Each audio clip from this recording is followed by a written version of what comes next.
देखो बच्चों, आज जो तुम सब यहाँ हो, इसका मतलब ये नहीं कि तुमने कोई गलत काम किया है या फिर तुमने कोई कानून तोड़ा है। छोटी सी गलती की वजह से तुम्हें यहाँ आना पड़ा, इसे जेल मत समझना। पढ़ाई करने हॉस्टल आए हो। यहाँ से लोग पढ़ के टीचर, डॉक्टर, लॉयर बने हैं। अगर तुम लोग अच्छी तरह से पढ़ाई करोगे तो सरकार मुफ्त में शिक्षा देने के लिए तैयार है। इसलिए तुम में से कौन कौन क्या क्या पढ़ना चाहता है, तुम्हारे लक्ष्य क्या हैं, एक एक करके बताओ। सर, मेरा नाम कुमार है सर, मैं वकील बनना चाहता हूँ सर। गुड। कोर्ट में इंसाफ के लिए लड़ सकते हो तो जज भी जरूर बन सकते हो। समझ गया बेटा? बैठ जाओ। सर, मेरा नाम श्रावण है सर, मैं पुलिस वाला बनना चाहता हूँ। पुलिस बनने के लिए 10वीं भी काफी है, तो वहीं डिग्री पास करके IPS के लिए प्रिपेयर होके तुम SP भी बन सकते हो। ठीक है? तुम्हारा नाम क्या है बेटा? मेरा नाम सूर्या है सर। तुम फ्यूचर में क्या बनना चाहते हो? CM। GM क्या? GM नहीं सर, CM, चीफ मिनिस्टर।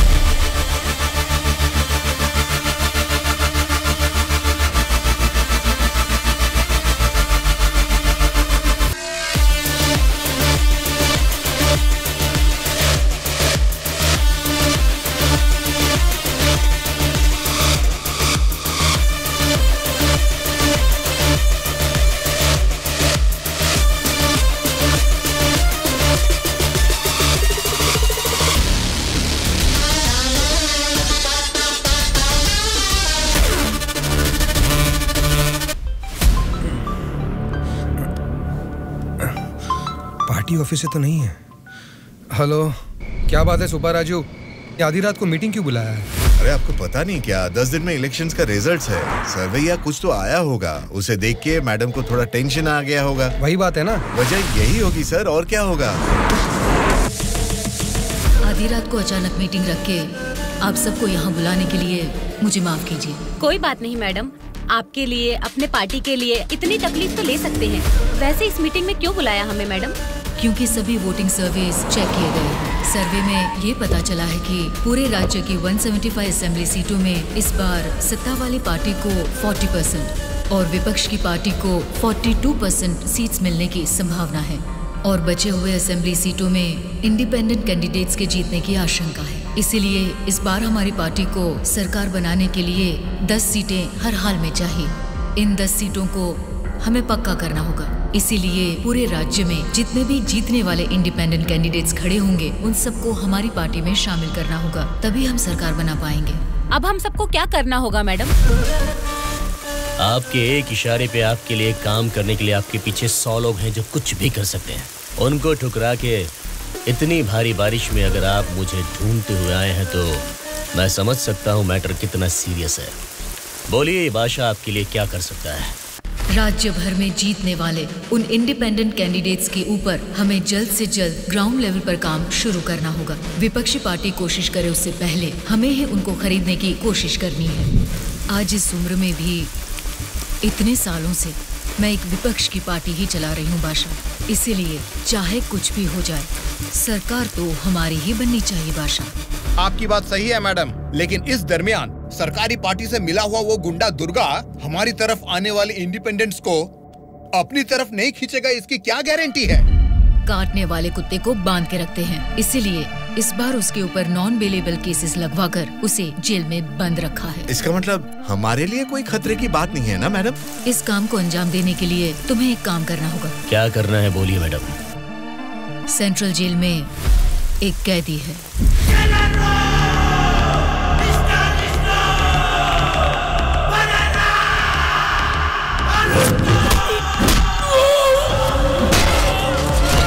8-10 आदमियों को जेल भेजकर उसे मरवाना होगा। नाम क्या है उसका? दुर्गा।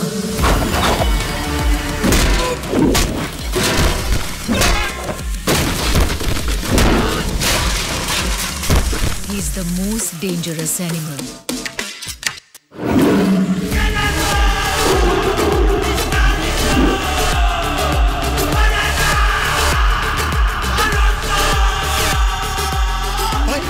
हमारी लोगों को कोई मार रहा है।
He's here to break it all.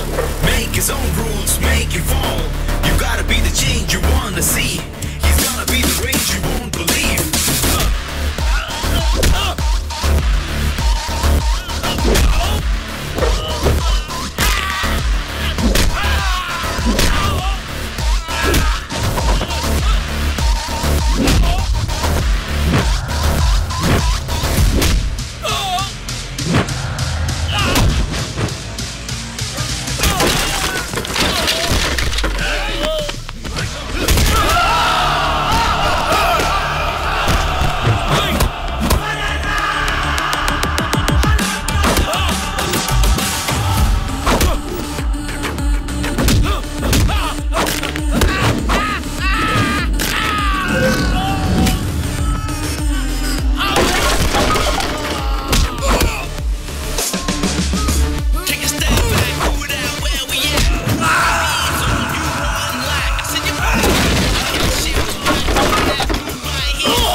आप उसे मुझ पे छोड़ दीजिए मैडम, मैं देख लूंगा।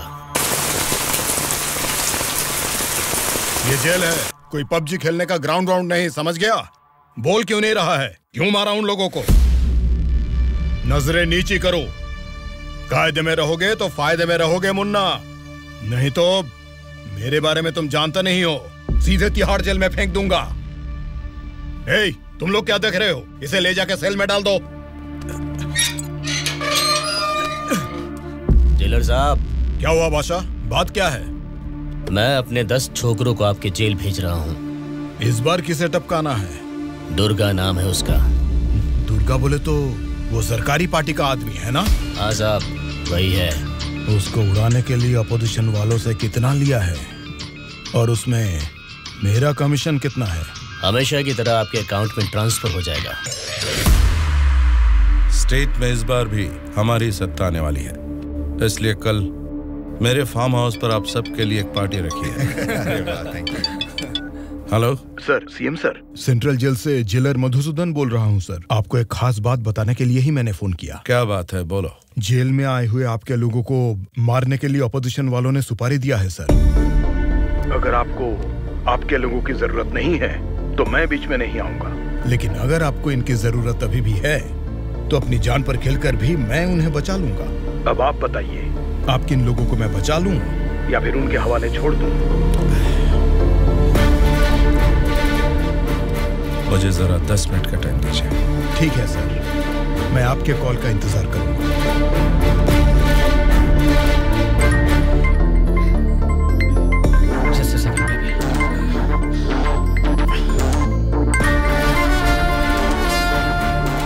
हेलो मामा, बोलिए। जेल में दुर्गा को उड़ाने के लिए ऑपोजिशन वाले प्लान कर रहे हैं। वो अभी भी हमारे लिए कोई काम का है क्या? अरे मामा, अब पूरा काम उसी के हाथ में है मामा। अगर हाथ पर हाथ धरे बैठे रहे तो वो पार्टी फिर से सत्ता में आ जाएगी, तो फिर वो हमारे किस काम का रहेगा? इस बार जैसा आप सोच रहे हैं, सत्ता हमारे हाथ में नहीं है मामा। 70% उन्हीं के फेवर में है। ये बात तुझे कैसे पता? इलेक्शन सर्वे रिपोर्ट्स में वो हमसे ज्यादा स्ट्रॉन्ग है मामा। अगर वोट्स काउंटिंग में भी वो हमसे आगे निकले तो हमें कुछ और एमएलएस की जरूरत पड़ेगी मामा। अब उनको धमका के डरा के हमारी पार्टी में लाने के लिए हमारे लिए दुर्गा ही लास्ट ऑप्शन है मामा। And he is the most powerful weapon we have today. और हमारे धंधे में तो गधे को भी बाप बनाना पड़ता है। और हमें अगर गवर्नमेंट फॉर्म करना है तो किसी भी हाल में हमें दुर्गा चाहिए मामा। इलेक्शन रिजल्ट जब तक डिक्लेयर नहीं होते, जेल में मेरे आदमी का बाल भी बांका नहीं होना चाहिए। वो सब आप मुझ पर छोड़ दीजिए, मैं देख लूंगा। लेकिन आपके आदमियों को प्रोटेक्ट करना है तो बहुत बड़ा अमाउंट खर्च हो सकता है सर। वो मैं देख लूंगा। सर, मेरा एक छोटा सा डाउट है सर। क्या डाउट है? आपने दुर्गा को मरवाने के लिए पैसे लिए थे ना, अब बचाने के लिए पैसे ले रहे हैं। ये बात मेरे पल्ले नहीं पड़ी सर, मुझे थोड़ा कंफ्यूजन हो रहा है। पागल कहीं। इसी को अंग्रेजी में पॉलिटिक्स बोलते हैं और हमारी भाषा में बोलते हैं राजनीति, समझे?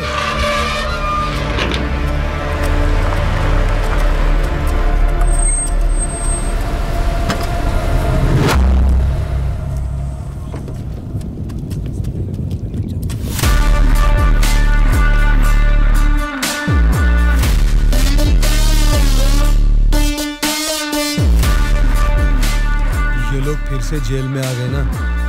अब लगता है जेल में कोई बड़ा कांड होने वाला है।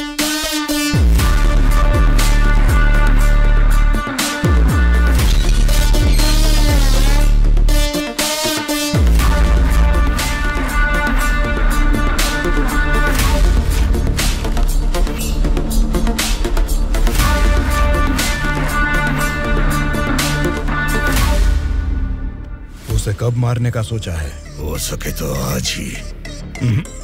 आज छोड़ देना, कल विजिटिंग आवर्स है, मुमकिन नहीं होगा। परसों मारने का प्लान बनाओ। ठीक है फिर। लेकिन एक बात अच्छी तरह से समझ लो, दुर्गा को मारने के लिए मैं तुम लोगों को आधे घंटे का टाइम दे सकता हूँ। आधे घंटे में ही काम निपटाना होगा, और अगर नहीं मार सके तो उसे दोबारा मारने का मौका नहीं मिलेगा। जाओ।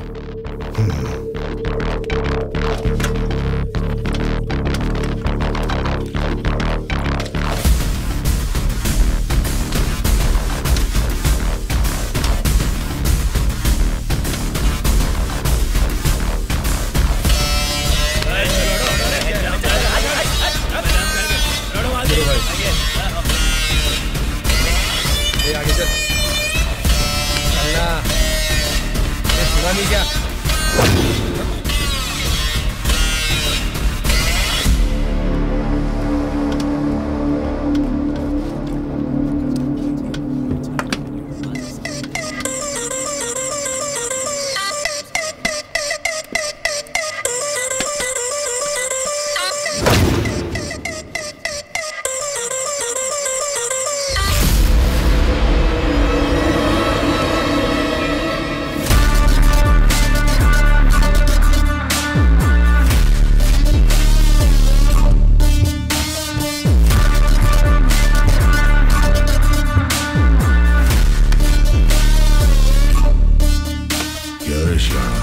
तभी मेरे आदमी को घूर के देख रहा था ना, अब मुझे भी देख ले एक बार।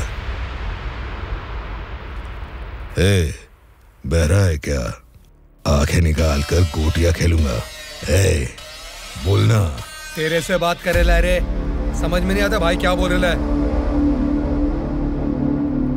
ए, देखना, एक बार देख मुझे।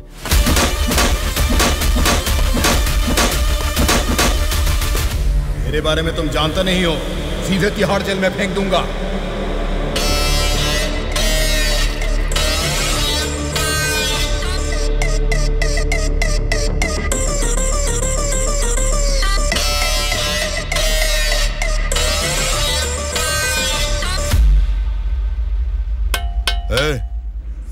तुझसे मिलने कोई आया है? मिलने।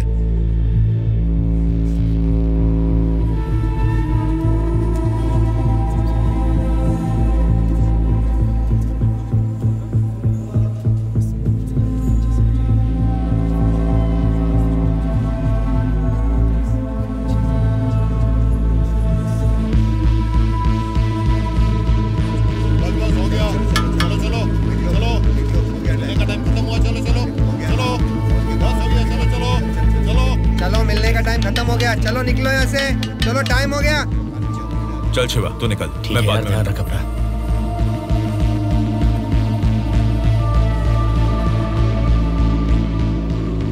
शिवा, भावना कैसी है?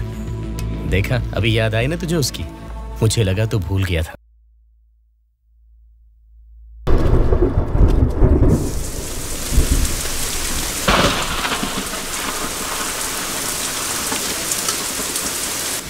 दुर्गा वॉशिंग एरिया में है, बिना गड़बड़ किए उसे टपका देना।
इनको इनके सेल में डाल दो।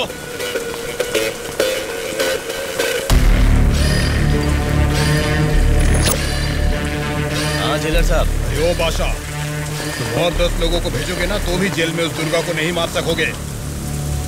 क्या हुआ जेलर साहब? क्या हुआ है? तुमने जिन 10 लोगों को भेजा उन्हें उसने कुत्ते की तरह पीटा। मुझे तो लगता नहीं है उनमें से एक भी जिंदा बचेगा। आइंदा जेल के अंदर ऐसी बचकानी हरकत मत करना। जेल के बाहर ही निपटाओ। प्लानिंग जेल के बाहर करो। रखो फोन।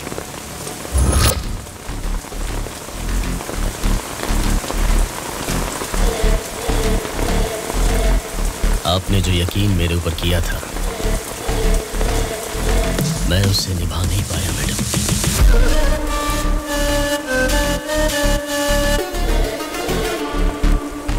आप ये गन लीजिए मैडम। इस गन से मुझे अभी इसी वक्त यहीं पे मार दीजिए, नहीं तो मुझे एक और मौका दीजिए। मैं खुद जेल में जाकर उस दुर्गा को मारूंगा।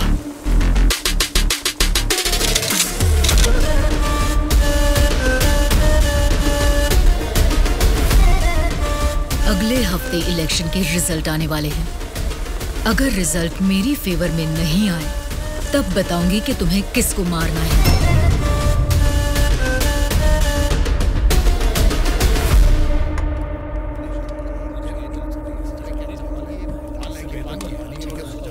मेरा नाम दुर्गा है। सूर्या। कल मुझे बचाने के लिए थैंक्स।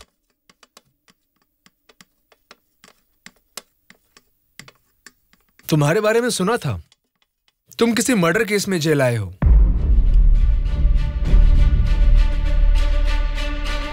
सूर्या, अगर तुम मेरे साथ काम करना चाहते हो तो कहो, मैं तुम्हें इस जेल से बाहर निकाल सकता हूं और तुम्हारे ऊपर जितने केसेस हैं वो सब मिटा सकता हूं। वो कैसे? मेरी सरकार में अच्छी जान पहचान है। अगर तुम हमारे साथ काम करना चाहते हो तो कहो, हमारी पार्टी सत्ता में आते ही तुम्हारे ऊपर से सारे केसेस हटवा दूंगा। तुम सच में मेरे ऊपर से वो केस निकलवा दोगे तो मैं तुम्हारे साथ मिलकर कुछ भी करने के लिए रेडी हूं। तो आज से हम दोनों फ्रेंड्स। हाँ।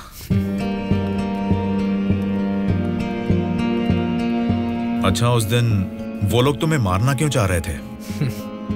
ऑपोजिशन वाले तो मुझे कई दिनों से मारने की कोशिश कर रहे थे, क्योंकि उन्हें इस बार जेल में मौका मिल गया, इसीलिए वो मुझे मारने आ गए।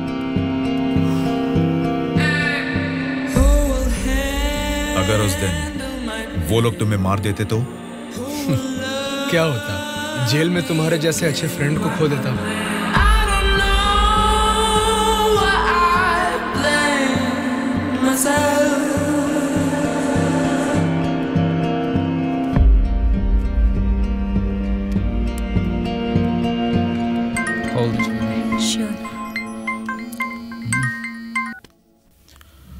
हेलो, मैं दुर्गा बोल रहा हूँ। बोलो दुर्गा। यहाँ जेल में मैं एक आदमी से मिला। किसी छोटे मोटे मर्डर केस में अंदर आया है, लेकिन उसकी हिम्मत अलग ही लेवल की है भाई। वो तो ठीक है, लेकिन क्या वो हमारे काम आएगा? बेशक वो हमारे काम आएगा भाई। ठीक है, इस बार इलेक्शन रिजल्ट्स अगर हमारे फेवर में नहीं आए तो तुम्हें बाहर आना पड़ेगा। ठीक है भाई। तब मैं मामा से बात करके तुम्हारे साथ उसको भी बाहर लाने का प्लान करूंगा।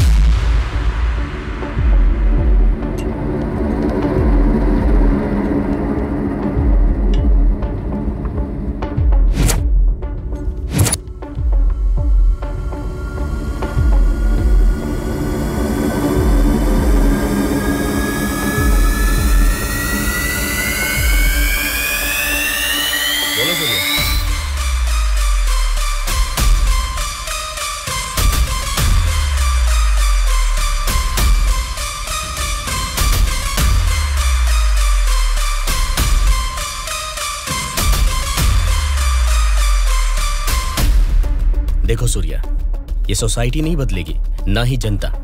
ये 100 साल के इतिहास में तुम्हें कभी लगा है कि वोट डालने का तरीका बदला है? हमें क्या लेना है सूर्या, मेरी बात सुन, ये सब अभी से छोड़ दे। देखो शिवा, जैसा तू बोल रहा है ये समाज नहीं बदला होगा, पब्लिक ने वोट देने का तरीका भी नहीं बदला होगा, लेकिन पब्लिक को पालने वाले नेता लोगों को हमें बदलना है यार। 40 दिन के इंतजार के बाद हुआ पर्दाफाश। जीते हुए उम्मीदवार जश्न मना रहे हैं तो हारे हुए उम्मीदवार उसकी वजह ढूंढने में जुट गए हैं। जनता के वोट ये बता रहे हैं कि उन्हें किसी से कोई बैर नहीं। दोनों मेजर पार्टियों को इलेक्शन में लगभग एक समान वोट मिले हैं।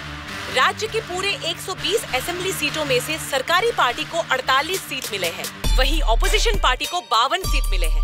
बाकी 20 सीटें इंडिपेंडेंट एमएलएस को मिले हैं और वो ही तय करेंगे कि राज्य में सरकार किस पार्टी की बनेगी। अब उनमें से कितने लोग कौन सी पार्टी को समर्थन करेंगे, राज्य की सत्ता कौन सी पार्टी को जाएगी, ये सब जानने के लिए शक्ति परीक्षण होने तक सबको इंतजार करना ये होगा। क्या है सर, इस बार ऐसे कैसे हो गया? अब हम क्या करेंगे सर? इस बार भी गवर्नमेंट हमारी ही बनेगी।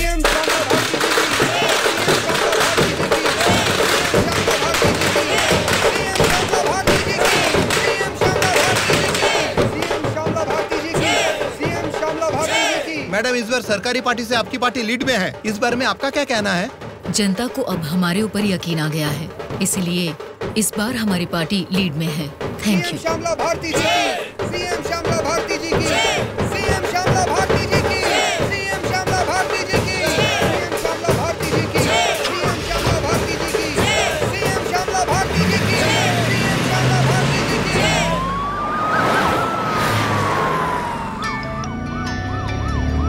मैडम, सीएम राम मोहन राव जी का फोन आया है। बोलिए एक्स सीएम राम मोहन राव जी, कैसे लगे आपको इस बार के इलेक्शन के नतीजे? इस बार 4 सीट आपको ज्यादा मिली है, ऐसा सोचकर ये मत समझिए कि जीत आपकी हुई है। मिस श्यामला भारती जी, आपको सरकार बनाने के लिए आपकी पार्टी का और 10 एमएलएस की जरूरत है। अगर 10 एमएलएस को खरीद लिया तो भी 10 दिन के अंदर शक्ति परीक्षण के लिए उनका वहाँ होना बहुत जरूरी है। तो जाहिर है कि आपकी पार्टी को मेरी पार्टी से भले 4 सीटें ज्यादा आई है या मेरी पार्टी को 4 सीटें कम आई है, तो भी आखिर में असेंबली में आपकी जगह हमेशा की तरह विपक्ष में ही रहेगी। ये बात मत भूलिएगा मिस श्यामला भारती जी। ठीक है राम मोहन राव जी, इस बार संसद में हम विपक्ष में रहेंगे या आप विपक्ष में रहेंगे, देखते हैं। Good luck.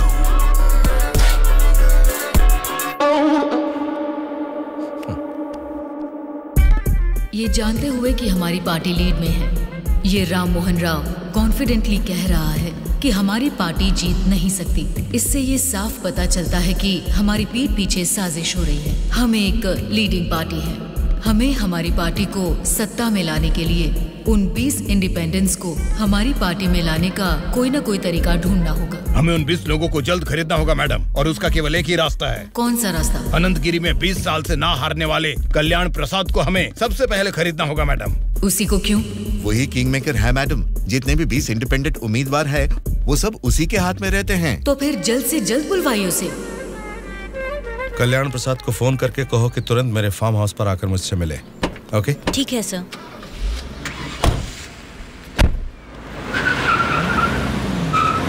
लगता है सब लोग आ गए हैं, तेरी वजह से ही लेट है। हाँ रुको रुको।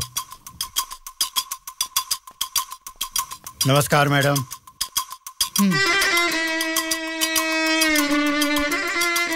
मैडम डायरेक्टली पॉइंट पर बात करेंगे, इससे दोनों का टाइम बचेगा। मैं भी सीधे पॉइंट पर आकर बात करूंगी। आपके 20 एमएलएस को हमारी पार्टी को समर्थन देना होगा। इसके लिए आपके एक एक एमएलए की कीमत बताइए। एक एक एमएलए ने अपने मतदान क्षेत्र में जीतने के लिए तकरीबन 50 करोड़ रुपए खर्च किए हैं। एक एक एमएलए को 100 करोड़ दे दीजिए। क्या मतलब? एक एक एमएलए को 100 करोड़? मतलब इसके हिसाब से 20 एमएलएस को 2000 करोड़? हाँ मैडम। इतना क्यों? मार्केट में आजकल रेट बहुत बढ़ गए मैडम। एक जमाने में खाना पकाने का तेल 100 रुपए लीटर मिलता था और अब 230 रुपए हो गया है। फिर भी लोग खरीद रहे हैं ना। वैसे जनता के बारे में हम कुछ सोच रहे हैं क्या? नहीं ना। इसीलिए जैसे चीजों के दाम बढ़ गए हैं, वोटर्स ने भी अपने रेट बढ़ा दिए हैं मैडम। एक टाइम पे 1000 रुपए में मिलने वाले वोट अब 5000 में मिलते हैं। यहाँ कोई भी कैंडिडेट को देख के वोट नहीं डालता मैडम, वो वोट डालता है कैश देखकर ही। मतलब आपके एमएलएस को हमारी पार्टी को समर्थन देना है तो आपको 2000 करोड़ देने होंगे, सही कहा? 2000 करोड़ नहीं मैडम। तो फिर? 2500 करोड़। मतलब 2500 करोड़ रुपए? यस। वो 500 करोड़ किसके लिए? वो मेरा कमीशन है मैडम। आपका कमीशन 500 करोड़ है? जी मैडम। मैं आपको कोई प्याज टमाटर थोड़ी ना बेच रहा हूँ। इस राज्य की सत्ता 5 साल के लिए दे रहा हूँ आपको। इसके बदले में एक छोटी सी 500 करोड़ की रकम कमीशन लेने में कोई गलती नहीं है madam.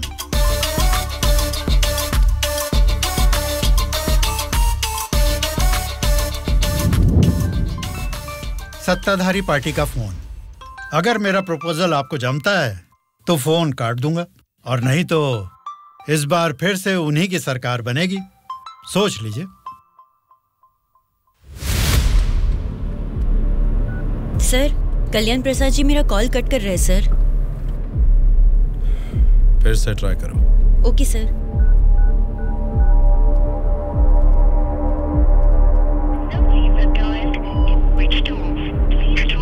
Sir, phone switch off आ रहा है सर। ठीक है, उसे वॉइस मैसेज भेज दो। Okay sure sir. आपने 2500 करोड़ मांगे जो मैं दे रही हूँ। कोई गलती नहीं होनी चाहिए। शक्ति परीक्षण वाले दिन हमारे 20 एमएलए आपके पीछे दुम हिलाते हुए चलेंगे। आप जहाँ साइन करवाएंगी वहाँ करेंगे। अब आप सीएम पद की शपथ लेने के लिए तैयारी कीजिए मैडम। लेकिन उसके पहले हमें एक काम करना है। वो क्या है मैडम? आपने मुझसे हाथ मिला लिया है, ये खबर राम मोहन राव को जरूर पता चल जाएगी। हमें हमारे एमएलएस को सेफ रखना होगा। इसलिए उन सभी एमएलएस को राम मोहन राव से सेफ रखने के लिए मैंने बेंगलुरु में एक स्टार होटल पूरा बुक कर लिया है। शक्ति परीक्षण होने तक वो सारे उधर ही रहेंगे। आपके एमएलएस के साथ हमारे एमएलएस को भी मिलाकर उधर भेजेंगे तो वो सब साथ में वहाँ सेफ रहेंगे। आपकी बात सही है मैडम, पर उस राम मोहन राव के डर से सिटी से इतनी दूर बेंगलुरु में एमएलएस को रखने की जरूरत नहीं है मैडम। वो क्या है ना, शहर के बीचों बीच मेरे कंट्रोल में एक जगह है जिसके बारे में किसी को नहीं पता। ये 10 दिन हम अपने एमएलएस को वहीं छिपाएंगे तो टाइम भी सेव होगा और अपने लोग अपने ही साथ हैं ये भरोसा भी रहेगा। लेकिन उतनी सेफ प्लेस इस सिटी में कहाँ है? सॉरी मैडम, शक्ति परीक्षण होने तक उस जगह के बारे में मैं आपको भी नहीं बताऊंगा। ठीक है, फिर आपके एमएलएस के साथ हमारे एमएलएस को भी आपकी बताई हुई जगह पर भेजूंगी। देखना कोई भूल ना हो। Okay madam. सत्या। हाँ सर। सर, श्यामला भारती जी ने कल्याण प्रसाद जी को 2500 करोड़ में खरीद लिया। अब हमारी हालत क्या होगी सर? हमारी सरकार गिर गई क्या? सर, इलेक्शन में मैंने 100 करोड़ खर्च किया, अब मेरा क्या होगा सर? बताइए सर, क्या होगा? बस चुप हो जाओ, परेशान होने की जरूरत नहीं है। शक्ति परीक्षण में अभी टाइम है, मैं जानता हूं मुझे क्या करना है। आपकी बात मुझे समझ आ गई, अभी मुझे क्या करना है बोलिए। अनऑफिशियली किसी भी हालत में दुर्गा मुझे जेल से बाहर चाहिए, चाहे जितने भी पैसे लग जाएं। तुरंत जेलर से बात करके काम को अंजाम दो। ठीक है मामा, पर एक रिक्वेस्ट है। बोलो क्या है? दुर्गा के साथ एक और आदमी को जेल से बाहर निकलवाना है मामा। कौन है वो? उसका नाम है सूर्या। उसकी गट्स, उसकी हिम्मत, वो अलग ही लेवल की है।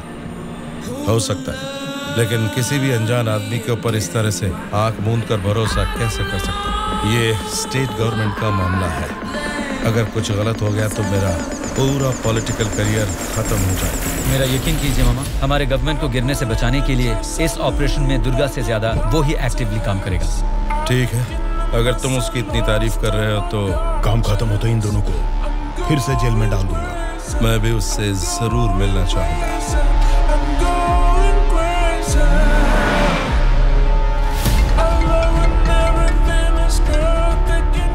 हेलो मैडम, मुझे आपको एक इन्फॉर्मेशन देनी है।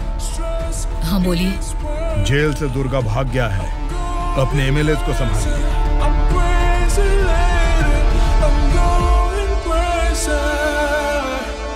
इनको अभी छोड़ के आपने वो पार्टी को इन्फॉर्मेशन क्यों दे दिया सर? वो लोग आपस में लड़के मरेंगे तो ही ना हम जैसे लोग सेफ रहेंगे।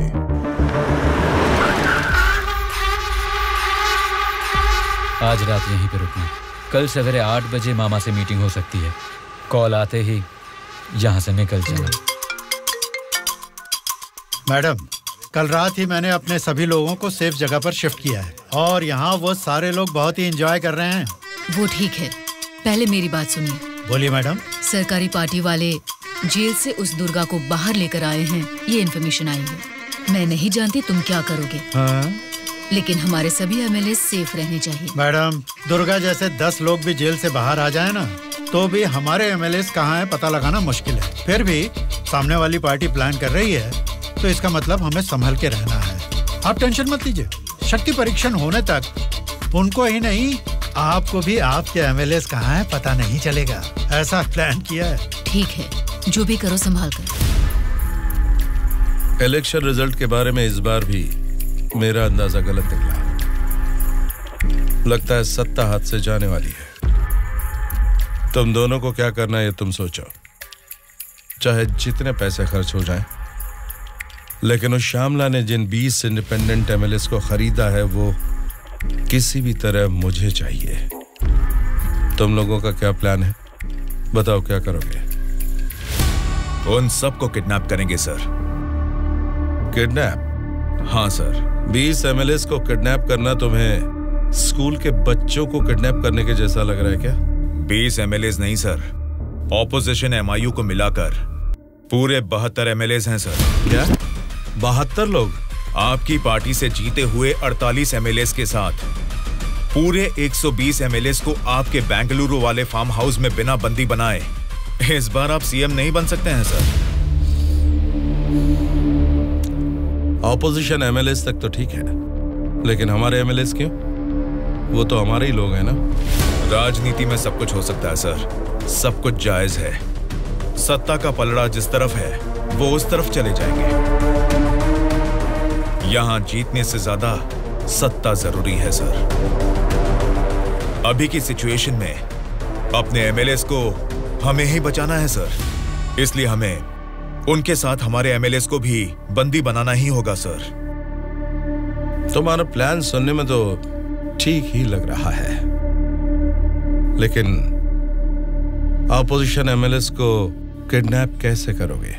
यह मुमकिन है क्या? सत्ता की जंग हर कोई जीतना चाहता है, पर जीत सिर्फ एक की ही होती है और उसी को वीर कहते हैं। मैंने आपको जिसके बारे में बताया था ये वही है सर। तो जरा बताओ कि शुभ काम का मुहूर्त कब है? इस शुक्रवार को ही आपके सभी एमएलएस को बस में बिठा के दुर्गा को सौंप दीजिए। दुर्गा उनको बेंगलुरु हाईवे के एक ढाबे पर लेकर आएगा। इसी बीच ऑपोजिशन के सभी एमएलएस को किडनैप करके लाने का जिम्मा मेरा होगा। गुड। तुम्हारे प्लान के साथ तुम्हारा कॉन्फिडेंस भी मुझे अच्छा लगा।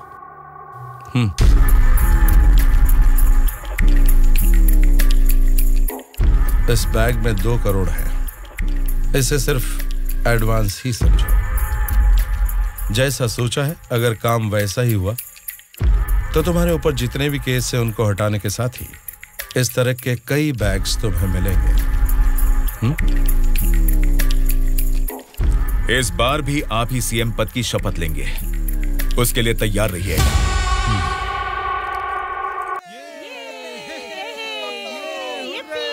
कल्याण प्रसाद के फोन का लास्ट कॉल लोकेशन कल रात 11 बजे का गुलजार हाउस में दिखा रहा था। तभी से लेके अब तक वो किसी के टच में नहीं है।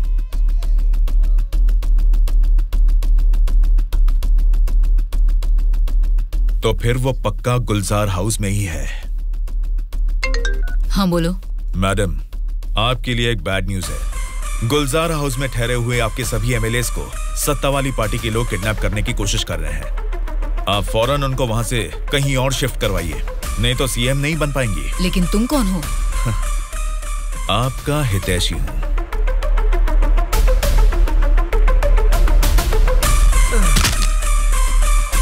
चलिए बैठिए आप लोग अंदर।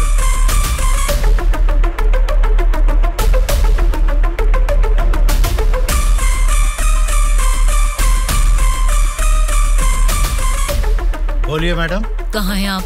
मैं नहीं बता सकता। मैं सीरियसली कुछ पूछ रही हूँ, उसका सीधा जवाब दीजिए। मैं भी सीरियसली ही बोल रहा हूँ मैडम, नहीं बता सकता। आप सब गुलजार हाउस में हैं, ये बात मैं अच्छी तरह से जानती हूँ। वो कैसे मैडम? गूगल मैप पे भी सर्च करने पर इस जगह के बारे में किसी को पता नहीं चलता। सिर्फ मुझे ही नहीं बल्कि सरकारी पार्टी वालों को भी पता है कि आप सब कहाँ छुपे हो। अब क्या करें मैडम? उनके वहाँ पहुँचने से पहले निकलो वहाँ से और अपने साथ सभी एमएलएस को वहाँ से शिफ्ट कर दो। लेकिन अभी के अभी इतने एमएलएस को कहाँ शिफ्ट करेंगे मैडम? मैं बस भेज रही हूँ, मेरे बेंगलोर वाले रिसोर्ट में शिफ्ट हो जाओ। समझ गए तुम? समझ गया।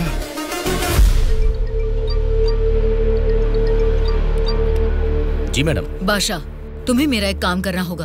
बोलिए मैडम। हमारे सभी एमएलएस को हम अर्जेंटली एक बस से बेंगलोर रिसोर्ट में शिफ्ट कर रहे हैं। हमारी बस सेफली बेंगलोर पहुंचे तब तक तुम्हें उसे फॉलो करना है। ठीक है मैडम। तुरंत अपने आदमियों के साथ बेंगलोर हाईवे पर वेट करो।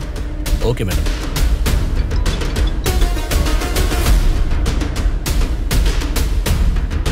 हेलो मैडम, मैं ट्रैवल एजेंसी का बस ड्राइवर बोल रहा हूँ मैडम। कहाँ पहुँचे तुम? मैं बिल्कुल सही लोकेशन में पहुँच गया हूँ मैडम। ठीक है, हमारे लोग वहाँ आएंगे, वेट करो। ठीक है मैडम।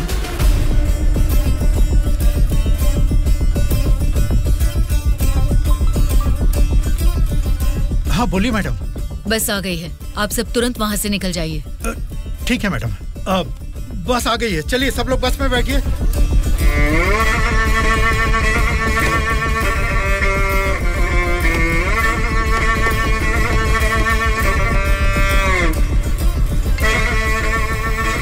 मैडम, सब लोग बस पे चढ़ गए मैडम। अभी निकल सकते हैं क्या मैडम? Okay madam. बोलो सूर्या। दुर्गा, हमारा प्लान सक्सेस हुआ। अब सभी एमएलएस मेरे कब्जे में हैं। तुम हाईवे के ढाबे पे वेट करो, मैं अभी पहुंचता हूँ। ओके। क्या रे, कुछ पता? बोली मैडम। बस निकल गई है और थोड़ी ही देर में बेंगलोर हाईवे एंटर करेगी। अगर कोई भी हमारी बस को फॉलो करता हुआ दिखे तो उसे वहीं मार देना।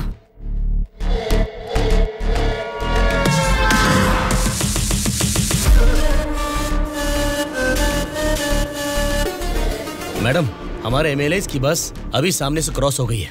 तुम ध्यान से हमारी बस को फॉलो करना, ठीक है? ठीक है मैडम। ए चलो रे।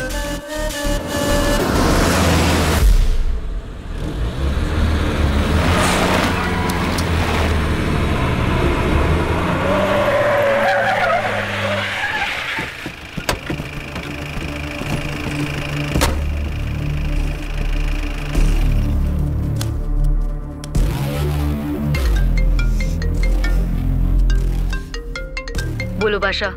हाँ मैडम, अभी हमारी बस हाईवे के बाजू में एक ढाबा के पास रुकी हुई है। नाइट जर्नी है ना बादशाह, चाय कॉफी पीने के लिए रुके होंगे। अब इतना भी फोन करके बताओगे? Madam madam. अब क्या हुआ बादशाह? हमारे बस के पीछे ही एक और बस आके रुकी है। और एक बस? हाँ मैडम, देखने में तो सरकारी पार्टी की एमएलए की बस लग रही है। क्या सरकारी पार्टी के एमएलए की बस? हाँ मैडम, पक्का उन्हीं लोगों की बस है मैडम। सच में? लेकिन उनकी बस वहाँ क्यों आई है? पता नहीं चल रहा मैडम। जैसे हम अपने एमएलए को बैंगलोर भेज रहे हैं, वैसे ही वो अपने एमएलए को शायद किसी सेफ जगह पर भेज रहे होंगे। हो सकता है, फिर भी दोनों बस एक ही जगह पर एक ही समय पर ये कैसे हो सकता है? तुम एक काम करो बादशाह, हमारे एमएलए की बस वहाँ से सुरक्षित निकल जाए, तब तक उनकी बस पर तुम कड़ी नजर रखना। ठीक है मैडम।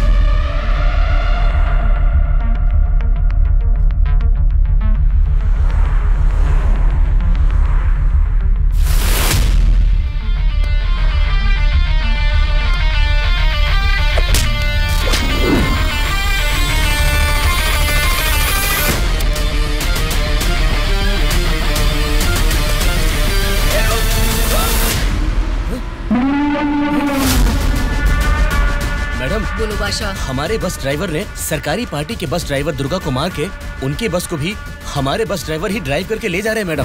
व्हाट? उनकी बस को हमारे ड्राइवर क्यों ले गए हैं? मुझे भी कुछ समझ में नहीं आ रहा मैडम। ठीक है, मैं अपने ड्राइवर को फोन करके पता लगा लूंगी। पहले तुम हमारी बस को फॉलो करो। Okay madam. Hello madam. Anwar, क्या कर रहे हो तुम लोग? कुछ लोग आके मुझे मार के हमारी बस को लेके गए मैडम। बोली मैडम। बादशाह, वो लोग अपने ड्राइवर नहीं हैं, कोई क्रिमिनल्स हैं। उनका पीछा करो। Stop them right now. ठीक है मैडम।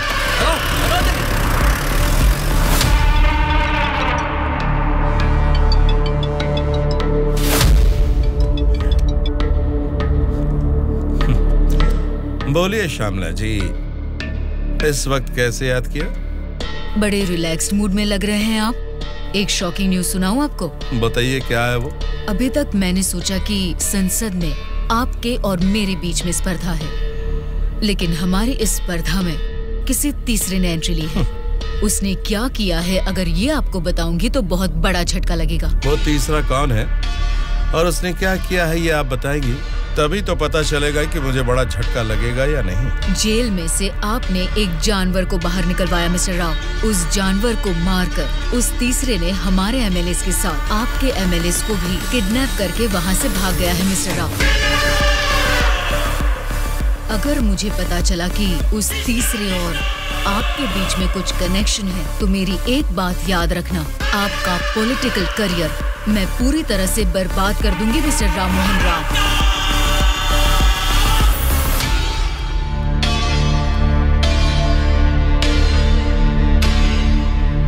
क्या हुआ मामा? उस दुर्गा को कॉल कर।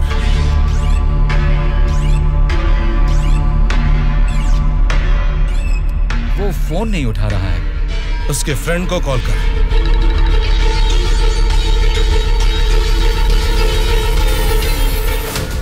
मेरे पॉलिटिकल करियर में ये फर्स्ट टाइम है जब मैंने किसी पर यकीन करके धोखा खाया। बोल, कौन है रे तू? बोला था ना, ये सत्ता की जंग हर कोई जीतना चाहता है, लेकिन किसी एक को ही जीत मिलती है, उसी को वीर कहते हैं।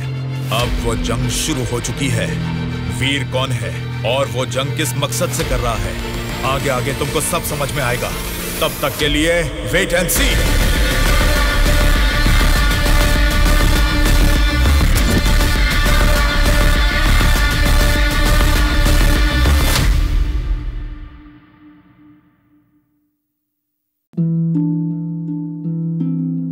मैंने कब सोचा था मेरी जिंदगी यूं बदल जाएगी।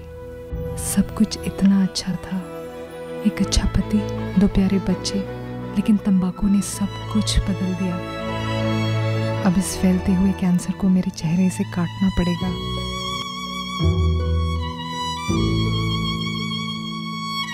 कुछ भी पहले जैसा नहीं होगा।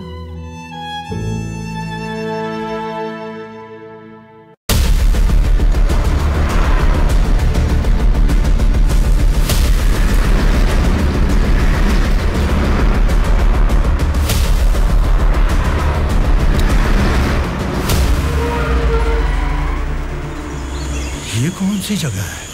बेंगलुरु रिसोर्ट बोले थे, गलती से किसी और रूट में तो नहीं आ गए? घना जंगल लग रहा है ये तो।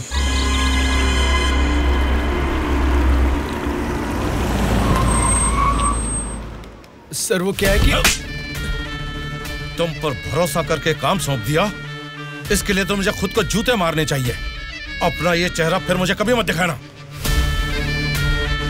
पता नहीं कहां से एक अनजान आदमी को लाकर मेरे सर पर बैठा दिया। अब देखो उसने क्या किया है। सॉरी मामा। मर जाओ जाकर। उस डीजीपी को फोन करके फार्म हाउस में आने के लिए कहो। ओके मामा। क्या रे, हमारी पार्टी ज्वाइन करने के लिए इस जंगल में आ गए तुम लोग? अरे जब लीड में हम हैं तो तुम्हारी पार्टी में आने की नौबत क्यों आएगी हमें? लीड में हम हैं बोलकर तुम सब लोग हमारी पार्टी में आ गए। देख लो, कुछ अकल है कि नहीं? खाली लीड नहीं, जीतने वाली भी अपनी ही पार्टी है। रुक जाओ, क्या है ये? इतना शोर कर रहे हो? आपस में लड़के कुछ नहीं मिलने वाला। हमें कुछ भी बोलिए, लेकिन हमारी पार्टी को कुछ मत बोलना। समझ गए? जरा सामने आओ और अपनी पार्टी की ताकत दिखाओ। हमारी पार्टी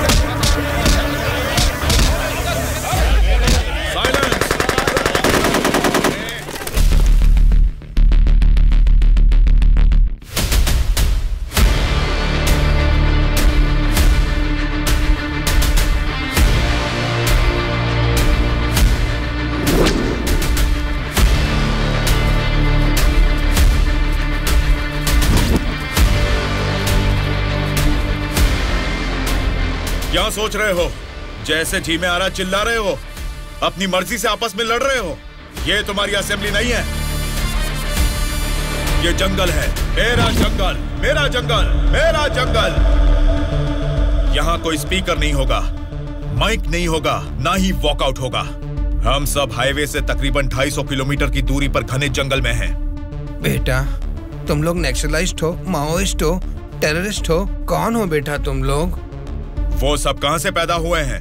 तुम जैसे लोगों की गलती से ही वो लोग पैदा हुए हैं। बेटा, तेरी बात मैं मानता हूँ, लेकिन मैं शुगर पेशेंट हूँ। टाइम पर खा के अगर मैंने दवा नहीं लिया तो मेरी बॉडी कांपने लग जाती है बेटा। तुम हेल्थ मिनिस्टर हो ना? हाँ बेटा।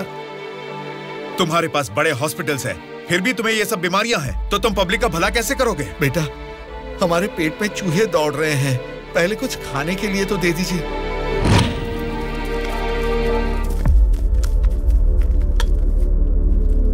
ये क्या खाना है? ये तो जेल के खाने से भी बदतर है। क्यों रे? तेरी राशन की दुकान में यही चावल तो बिकता है, फिर वो लोग कैसे खाते होंगे, कभी सोचा है?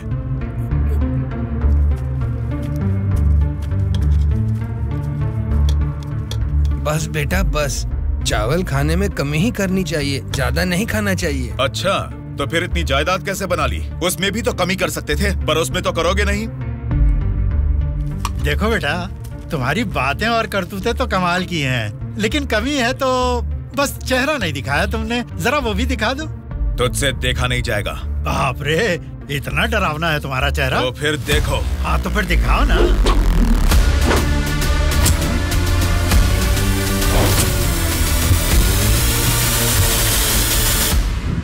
हमारी जिंदगी को लक्ष्य देता है ये महाविद्यालय, हमारे भविष्य को भी रचता है ये विद्यालय। स्वामी विवेकानंद ने कहा था कि देश का भविष्य युवा पीढ़ी के हाथों में है, लेकिन युवा होने के नाते हम क्या कर रहे हैं? देश के भविष्य से मुझे क्या करना है, ऐसा बोलकर हम खुद ही को स्वार्थी बनाते जा रहे हैं। मतलब हमारा पढ़ाई करना, नौकरी करना स्वार्थ है क्या? प्रॉब्लम पढ़ाई के बारे में या जॉब के बारे में नहीं है बेटा, तो फिर देश के भविष्य के बारे में ना सोचना ही प्रॉब्लम है। इसीलिए तो हर 5 साल में हम वोटिंग करके नेता लोगों को चुनते हैं। ये सब काम तो उनका है। वही तो हम लोगों की गलती है, वोट देते हैं और भूल जाते हैं। एक स्टूडेंट की हैसियत से फैसला करना आपके हाथ में नहीं है, लेकिन बेहतर समाज का निर्माण करने का सामर्थ्य आप में है। उन लोगों को खड़ा करके पूछने का हक भी आपको है। जब आप लोग ऐसा करेंगे, तब स्वामी विवेकानंद की बात सच होगी कि देश का भविष्य युवाओं के हाथों में है। जाल खरीदने के लिए पैसे देंगे, नाव खरीदने के लिए लोन देंगे। तुमसे यही वादा इलेक्शन से पहले किया गया था ना, लेकिन अब सत्ता में आकर 4 साल होने के बाद भी एक भी वादा पूरा नहीं किया। इसको आप कब तक सहेंगे और कितने दिन भुगतेंगे? इन एमएलएस को जीतने दीजिए और सवाल कीजिए।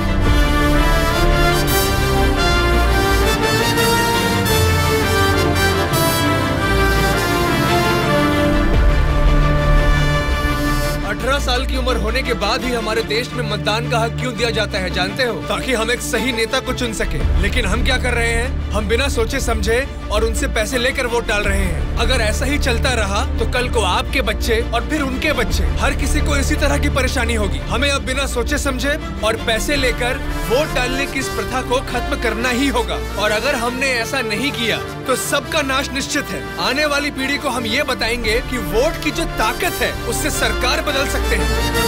जनता की सच्चाई। स्टूडेंट सर, आजकल जनता के सामने समाज के बदलाव की बातें करते रहते हैं सर। आजकल ये फैशन हो गया है सर। ठीक है। उसके भाषण की वजह से अपनी इमेज डैमेज नहीं होनी चाहिए। सर, हमें उनकी परवाह नहीं करनी चाहिए। वो लोग कुछ प्रॉब्लम नहीं करेंगे सर। अपने किसी आदमी को बोलो इन पर जरा नजर बनाए रखे। Okay sir. दिल्ली से आते ही इनके बारे में कुछ करेंगे। क्या बताऊं बेटा, इस गांव की समस्या वैसे की वैसी ही है। हमारी समस्याओं को सुनने के लिए कोई वार्ड मेंबर नहीं आता है। सरपंच को तो देखा ही नहीं, कॉर्पोरेटर काम नहीं करता, और एमएलए के लिए क्या बताऊं। 4 साल पहले हमने उनको जिताया, वो तो ऐसे गायब हुए जैसे गधे के सर से सिंह। उनसे मिलने जाओ तो लात मार के भगा देते हैं।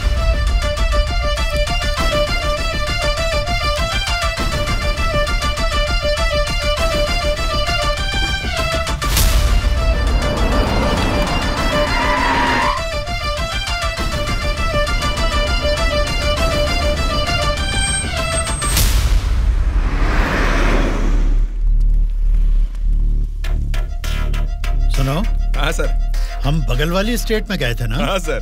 तो ये यूएस गए थे, ऐसा फ्लेक्सी क्यों लगा है? हाँ सर। चलो लगे रहने दो सर। फोटो अच्छी है।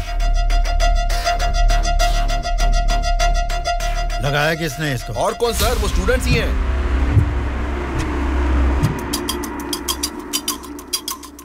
इन पोस्टर्स को देखकर वो एमएलए पक्का रिएक्ट करेगा। रिएक्ट तो करेगा, पर कैसे रिएक्ट करेगा वो पता नहीं चल रहा। जैसा भी रिएक्ट करें, कोई भी प्रॉब्लम आने तो हम सबका सामना कर लेंगे साथ में। जैसा आपने सोचा वैसा नहीं होगा। शक्ल से तो पढ़े लिखे लगते हैं, पढ़ाई की है तो अच्छी नौकरी कर लेते। ऐसे पेस्ट लगा के पोस्टर लगाने की गंदी हरकतें क्यों कर रहे हैं आप लोग? ये पॉलिटिक्स के चक्कर में क्यों फंस रहे हैं? ये एक दलदल है, एक बार इसमें उतर गए ना तो फिर इससे बाहर नहीं निकल पाओगे। समझ गए ना? मतलब आपकी नजर में वोटर की कोई वैल्यू नहीं? अरे बहुत सही कहा आपने। आपकी नजर में वोटर की बड़ी कीमत है, लेकिन हमें वोट की कीमत पता है। यही फर्क है आपकी और हमारी सोच में। एक बार वोट मिल गया ना, फिर वोटर को कौन पूछता है। 5 साल के लिए हम ही राजा, हम ही मंत्री। मतलब आपसे सवाल करने वाला कोई नहीं है क्या? अब तुम ही बताओ, जो लोग पैसा लेकर वोट डालते हैं उनको सवाल पूछने का अधिकार है? अभी जो भी हो रहा है वो इलेक्शन नहीं है, कलेक्शन है।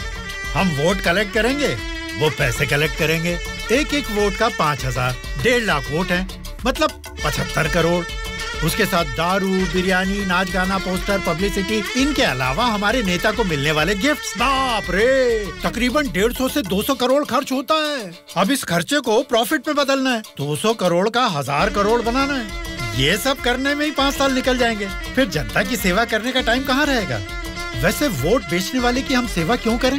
उसको पूछने का हक नहीं है, क्योंकि उसने तो अपना वोट बेच दिया है। इसलिए मैं तुम लोगों को आखिरी बार बोल रहा हूँ, सड़क छाप गुंडागर्दी से जिंदगी शुरू की थी, अब स्टेट मिनिस्टर हूँ। मुझे फिर से गुंडा बनने पर मजबूर मत करो। इलेक्शन नजदीक आ रहे हैं। पिछली बार वोट के लिए 5000 मांगे थे, इस बार 10,000 मांगेंगे।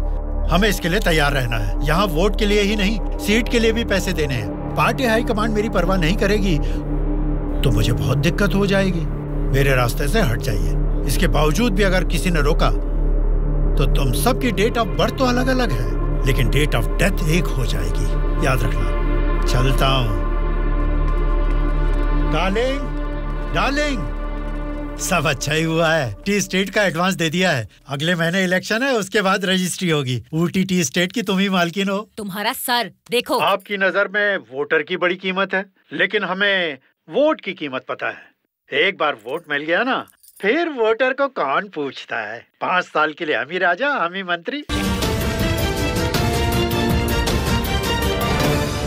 आज की ब्रेकिंग न्यूज, हम आपके सामने एमएलए कल्याण प्रसाद जी की बेईमानी का खुलासा करने वाले हैं। टीवी देखिए सर। जो लोग पैसा लेकर वोट डालते हैं, उनको सवाल पूछने का अधिकार है। अभी जो भी हो रहा है वो इलेक्शन नहीं है, कलेक्शन है। तो तुम सबकी डेट ऑफ बर्थ तो अलग अलग है, लेकिन डेट ऑफ डेथ एक हो जाएगी। याद रखो। खुद कल्याण प्रसाद जी के मुंह से ये बातें सुनने के बाद उन्हें मिनिस्टर के पद से ही नहीं, बल्कि पार्टी के हाई कमांड ने उन्हें पार्टी से भी सस्पेंड कर दिया है। आपको बिना बताए पद से निकाल दिया, ये तो नाइंसाफी है सर। क्या नाइंसाफी है रे? हाँ, मैं एक बड़ा बदमाश हूँ, ऐसा ही बोलकर इन्होंने वीडियो में मान लिया। सब लफंगे लोगों के ये बड़े नेता हैं। लो खाओ, सब ठूसो। और काम भी क्या है? खाना और सोते रहना। और बचा ही क्या है? बाप रे बाप, कितने सपने दिखाए थे। ऊटी में टी स्टेट लूंगा, कर्नाटक में कॉफी स्टेट लूंगा, अगली इलेक्शन में जीतूंगा तो मैं होम मिनिस्टर बनूंगा, तुम होम मिनिस्टर की बीवी बनोगी, बाद में सीएम और मैं सीएम की बीवी। क्यों जी, तुम तो मुझे सीएम की बीवी बनाना चाहते थे, तुम तो खुद ही सीएम नहीं बन पाए। अभी देखो, नालायक की बीवी बनकर बैठी हूँ यहाँ पर। मैं सोच रही थी सीएम की बीवी बनने के लिए क्या करना पड़ेगा। देखते क्या हो जी, बताओ ना क्या करना है। बहुत बोल चुके हो, आप जाओ।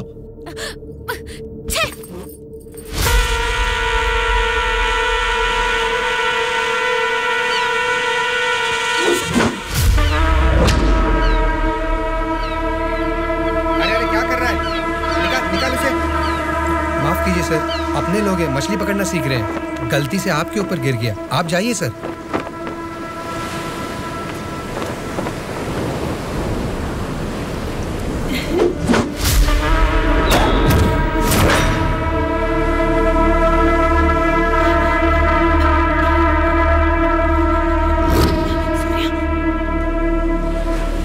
सॉरी सर, मछली पकड़ते समय समुंदर में सब मछलियां तो नहीं पकड़ सकते ना सर।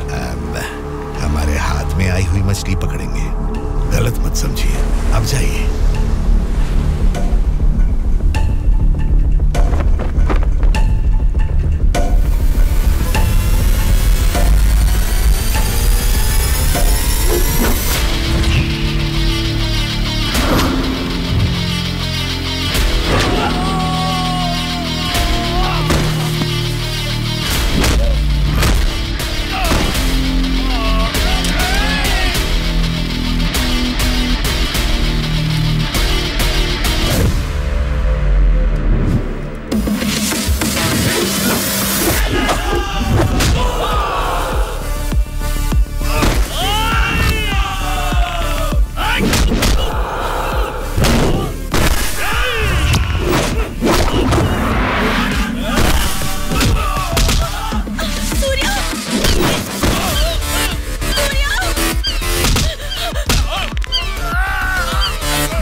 किसने तुम सबको भेजा? बता, जल्दी बता।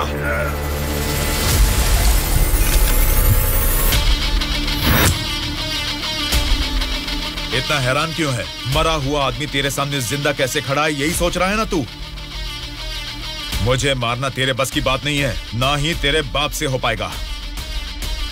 वोट देना हर एक का हक है, उसे पैसे देकर मत खरीदो। एमएलए एक रिप्रेजेंटेटिव होता है जो लोगों की समस्याओं को सरकार के पास लेकर जाता है, बल्कि ये नहीं कि वो उस क्षेत्र का राजा बनकर बैठे। जस्ट एक कर्मचारी है।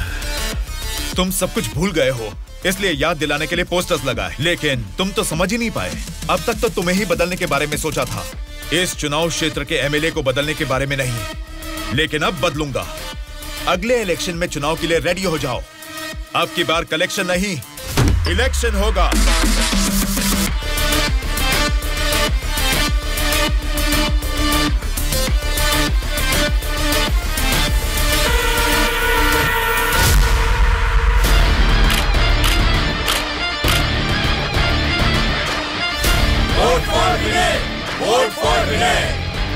इसका नाम विनय है। अब हमारे चुनाव क्षेत्र से इंडिपेंडेंट उम्मीदवार के रूप में कल्याण प्रसाद जी के सामने खड़ा हो रहा है। यही पैदा हुआ है, आपकी तकलीफें जानता है। पैसे देकर आपका वोट नहीं खरीदेगा, लेकिन आपके द्वारा डाले गए हर एक वोट को इंसाफ दिलाएगा। इसे जिताकर तुम सब जीतना चाहते हो, या फिर उस कल्याण प्रसाद को वोट डालकर अगले 5 साल के लिए गुलाम बनकर जीना चाहोगे? ये आपकी मर्जी है। भैया, अभी तक पैसे लेके वोट देते थे, लेकिन अब भले काम के लिए वोट देंगे हम। अभी तक हमें कोई ऐसा नहीं मिला जो हमारा साथ दे। आप खड़े हो भैया, इस बार हम वोट आप ही को देंगे।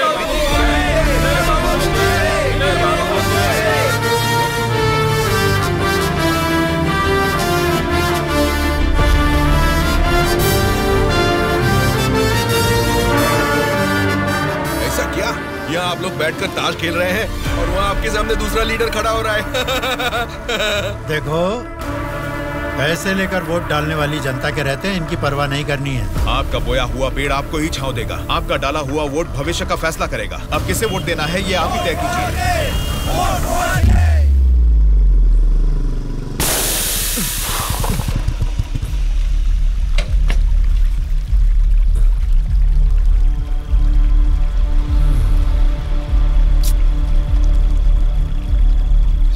पंचर बना लो, पंचर। क्या बाबू, गाड़ी पंचर क्या? हाँ भाई, जरा अर्जेंटली जाना है। आप पंचर बना दोगे? बनाऊंगा ना। आगे जाके ये हमारे गांव का एमएलए बनेगा। पंचर थोड़ा खट से बना रे। तुम्हारे रोज जाने वाले रास्ते में अचानक तुम्हारी गाड़ी पंक्चर हो गई है, फर्क नहीं दिख रहा है क्या? उसके साथ जैसे गाड़ी पंक्चर हुई तभी पंक्चर वालों का हाजिर होना अजीब नहीं लग रहा है?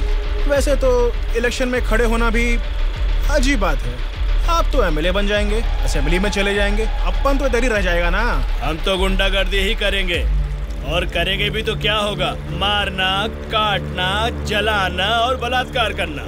हम किसको मारेंगे, किसको काटेंगे जानते हैं? तेरे दोस्तों को।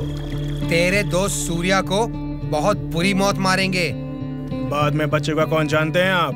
आपके साथ घूमती है ना वो गोरी गोरी लड़कियां, जैसे चाहे मजे करेंगे। अय्याशी करके मुंबई रेड लाइट एरिया में जाके बेच देंगे उनको। सोच लेना। चलो रे। आप सबको कुछ बताना चाहता हूँ, लेकिन आप लोग गुस्सा मत होना। तो फिर तुम वो बात ही क्यों कर रहे हो जिससे गुस्सा है? अरे वो बात नहीं है। अरे तो अब बता भी दो ना। मैं ये इलेक्शन नहीं लड़ूंगा। What? ए, सच सच बताओ, क्या तुम्हें किसी ने डराया? ऐसा कुछ नहीं है, मैं ये इलेक्शन नहीं लड़ूंगा बस। ए, तेरी आंखों में मुझे डर दिख रहा है। क्या बात है, बोल। हाँ यार, मैं डर रहा हूँ। तो अब क्या करूँ? अगर जान का डर था तो इस इलेक्शन में खड़ा होने के लिए तैयार क्यों हुआ? कल ही नॉमिनेशन की लास्ट डेट है। कल 3 बजे एमआरओ ऑफिस के पास हम सब तेरा वेट करेंगे। तू कल आ रहा है और नॉमिनेशन भी डालेगा। उल्टा सीधा बोलेगा तो इन सब के बारे में तो नहीं जानता, लेकिन मैं तुझे मारकर समुंदर में फेंक दूंगा। याद रखना, कल शाम को 3 बजे एमआरओ ऑफिस। ए चलो रे। कल हम तेरे लिए वेट करेंगे।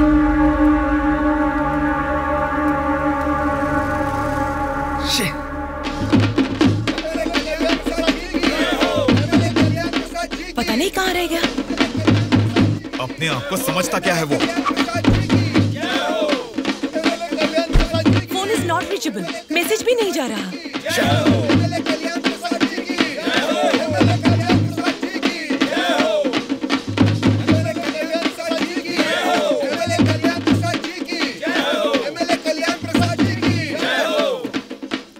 संभाल के रखना, बात के कार्यक्रम में काम आएंगे।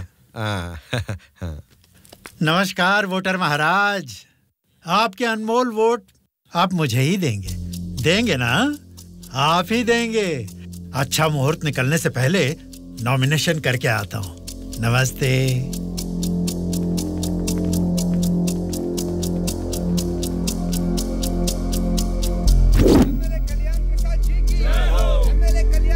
विनय को फिर से कॉल करो। इतना टाइम हो गया अभी तक नहीं आया। छोटे भाई, आपका कैंडिडेट अभी तक नहीं आया ना? राहु काल शुरू हो चुका है।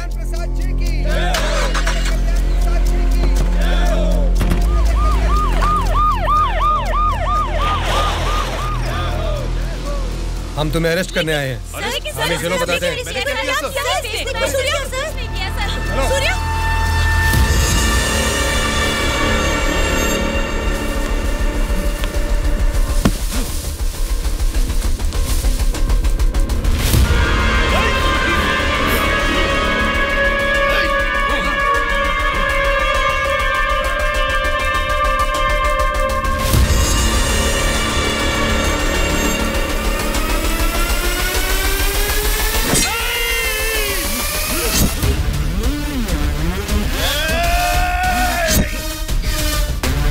क्या हो रहा है सर?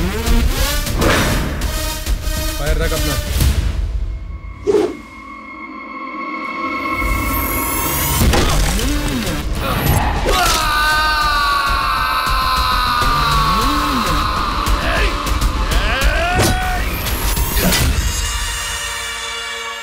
पकड़ रहे इसे।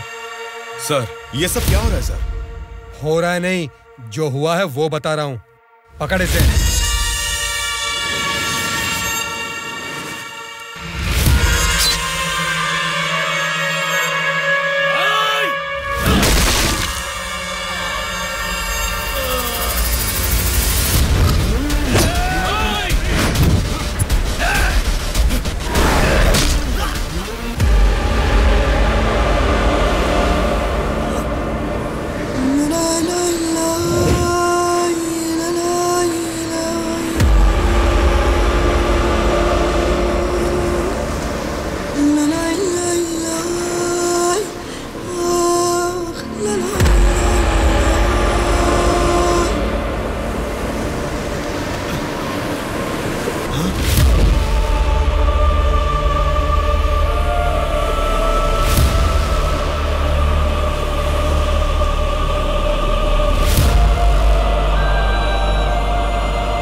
इंस्पेक्टर साहब, छोटे भाई से कुछ बात करनी है। Okay sir. छोटे भाई, खुद को ही अक्लमंद समझते हो, तुम्हारे रेंज की नहीं है, फिर भी मेरी थोड़ी सी अकल है। तुम्हारे इस्तेमाल किए हथियार को मैंने भी यूज किया, सोशल मीडिया। कल ही नॉमिनेशन की लास्ट डेट है। तू कल आ रहा है और नॉमिनेशन भी डालेगा। उल्टा सीधा बोलेगा तो, लेकिन मैं तुझे मारकर समुद्र में फेंक दूंगा। छोटे भाई, पॉलिटिक्स मतलब एक ऐसा समंदर जिस पे सफर के लिए शिप चाहिए या तो फिर बोट। तुमने खाली हाथ तैरना चाहा तो बीच समंदर में डूब जाओगे। तेरे जैसे नालायक को ही बोट और शिप की जरूरत पड़ती है, मुझे जरूरत नहीं है। मैं तुझे पीछा करके शिकार करके पकड़ूंगा, क्योंकि मैं एक शार्क हूँ, समझा? वो सही में शार्क निकला। पीछा किया, शिकार किया, और अब क्या करेगा? चलो यहाँ से। हाँ, चलो चलो जल्दी चलो। निकलो। हाँ, चलो जल्दी चलो। चलो। कुछ भी कहो यार, मौसम तो बहुत लाजवाब लग रहा है। पेट में बहुत गड़बड़ है, लगता है इधर ही बैठ के आ जाएगी। भाई इस उम्र में भी तू टाइम पे हल्का हो जाता है, मतलब तेरा हेल्थ तो एकदम सुपर है मेरे भाई।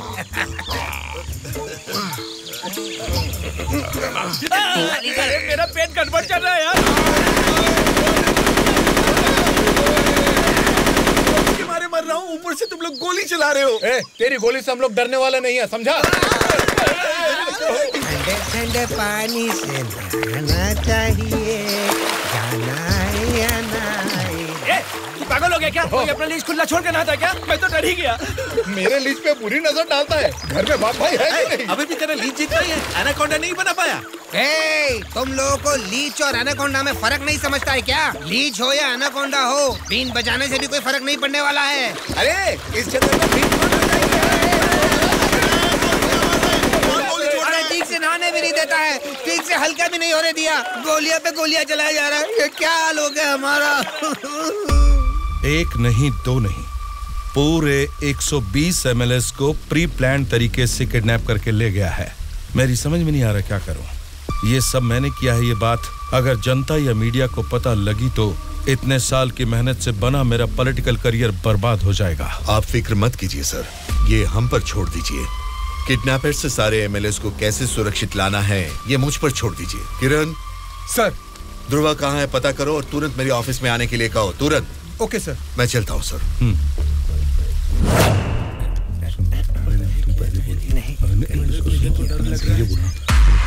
तो डर लग रहा है। तुम ही बोलो बेटा। क्या है? आपके बारे में सब कुछ पता चल गया बेटा। सच में नाइंसाफी हुई है। मैं सच बोल रहा हूँ, लेकिन गलती तो उसने की है। फिर हम लोगों को यहाँ लेकर क्यों आए हो बेटा?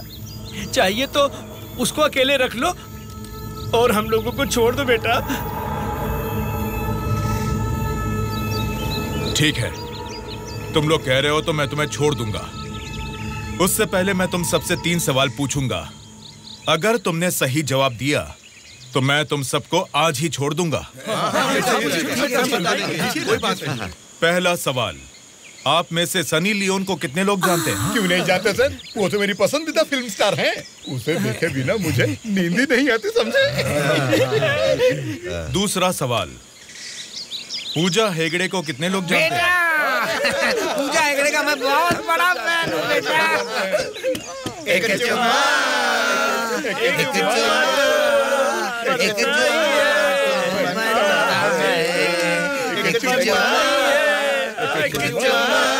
बेटा एक दूसरा गाना सुनाता हूँ, सुनो तुम।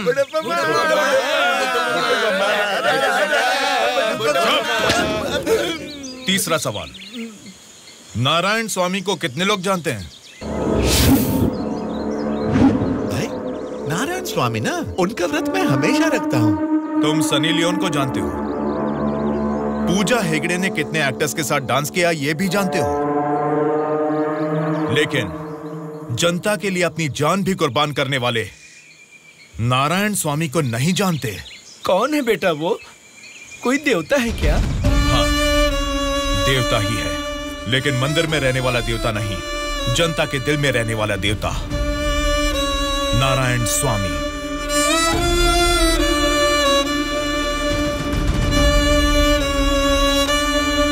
नमस्कार सर। नमस्ते माँ जी। नमस्ते नमस्ते।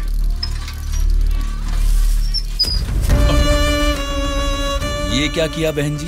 क्या देख के पता नहीं चल रहा? कचरा है। हाँ वो तो पता चल रहा है, लेकिन कचरे की सही जगह तो कूड़ेदान होती है ना। तो आपने ये कचरा कूड़ेदान में डालने की बजाय यहाँ सड़क पर क्यों फेंक दिया? हमेशा कूड़ेदान में ही डालती हूँ, आज ही जस्ट मिस हो गया।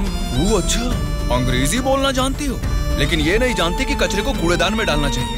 ये सब करने से ही बीमारियाँ फैल रही हैं और इंसान बीमार होते जा रहे हैं। जरा उधर देखिए, कूड़ेदान में पूरा कचरा भरा हुआ है। उसे निकालने वाला म्युनिसिपैलिटी से कोई भी दिखाई नहीं दे रहा। 1 हफ्ते से बोल रहे हैं कि आएंगे, लेकिन अभी तक कोई नहीं आया। और तुम कह रहे हो कि मेरे कचरा फेंकने से बीमारी आ जाएगी? हाँ? तेरी बात से ना दुनिया बदले, तेरी चीख किसी तक ना पहुँचे, नाराज ना। तेरा बल ही है तेरा साथी, दब के न रहो, विश्वास है तेरी डोले, डर के न रहो, उम्मीदें तेरे दिल में उठ के न रहो, जज्बात है तेरे रग में। Hello, municipality office. कौन बोल रहा है? नारायण स्वामी जी है क्या? अरे आपको कैसे पता चला? फोन में कैमरा लगाया हुआ है क्या? वो कुछ नहीं सर, हमारी गवर्नमेंट ऑफिस में जब लैंडलाइन बजती है तो वो आप ही का फोन होता है सर। बोलिए। सौंदर्य कॉलोनी में कूड़ेदान पूरा भर गया है बेटा, सारी कॉलोनी में बदबू फैल रही है, इसे जल्द से जल्द साफ करो। ओ ऐसा क्या? उसे साफ करने का काम हमारा नहीं है, प्राइवेट वालों को कॉन्ट्रैक्ट दिया है। क्या कहा?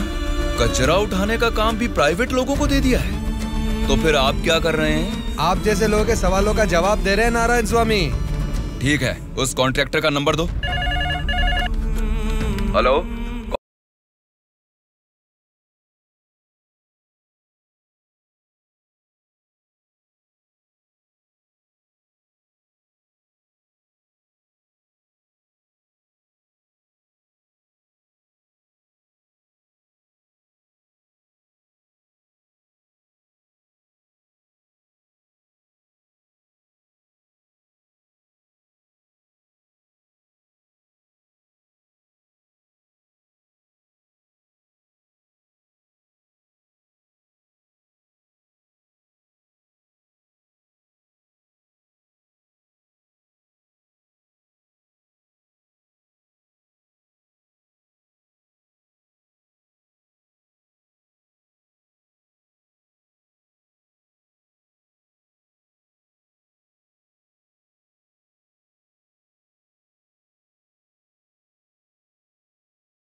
से यहीं पे सुसु करता हूँ। कल से यहाँ पर मत करना। सिर्फ कल ही नहीं करूँगा, परसों भी और आगे भी यहीं पे करता रहूँगा।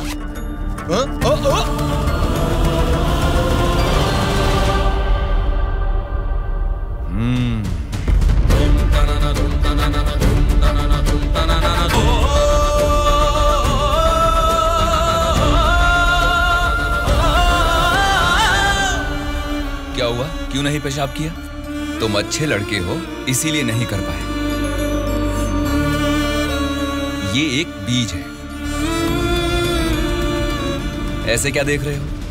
इसको फेंक दोगे तो मिट्टी में मिल जाएगा, लेकिन अगर इसे बो दोगे तो उसी मिट्टी को फाड़कर ये जल्द ही पौधा बन जाएगा। तुम इस बीज जैसे ही हो बेटा। ये बीज एक बड़ा वृक्ष बनेगा, खाने को फल देगा। अगर नहीं भी दे पाया तो कम से कम 10 लोगों को छांव देगा, बारिश लाएगा। अगर तुम इसे बो दोगे तो ये बीज बड़ा होके तुम्हारे बाद भी तुम्हारा नाम रोशन करेगा। अब इसे बोना है या फेंक देना है, तुम्हारी मर्जी है।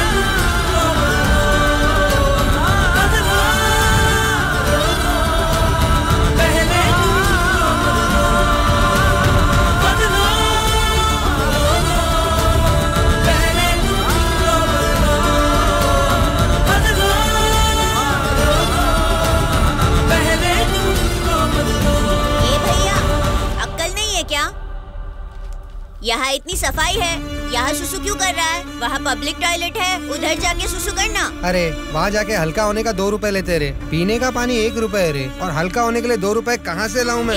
चलो जाओ यहाँ से। जा रहा हूँ मैं।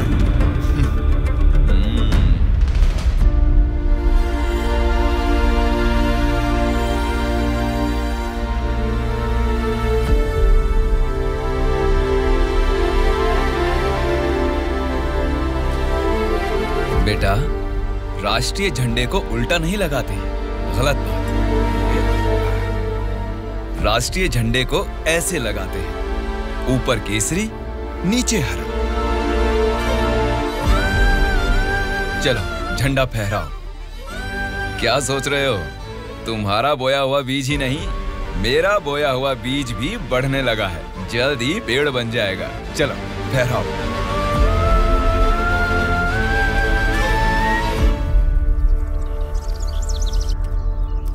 तुम्हारे माँ बाप कौन हैं? क्या करते हैं वो? मेरे माँ बाप गांजे का ना धंधा करते थे। पुलिस की पिटाई की वजह से मेरे पापा नहीं रहे और मेरी माँ जेल में है। तो मतलब तुम पढ़ते नहीं हो क्या? पहले पढ़ता था, मेरी माँ ने पढ़ाई बंद करवा के बोला कि गांजे के धंधे में लग जाओ, इसलिए उन्होंने मुझे स्कूल से भी निकलवा दिया। अब मैं स्कूल जाके नहीं पढ़ सकता। मैं पढ़ाऊंगा तो पढ़ोगी? हाँ पढ़ूंगा।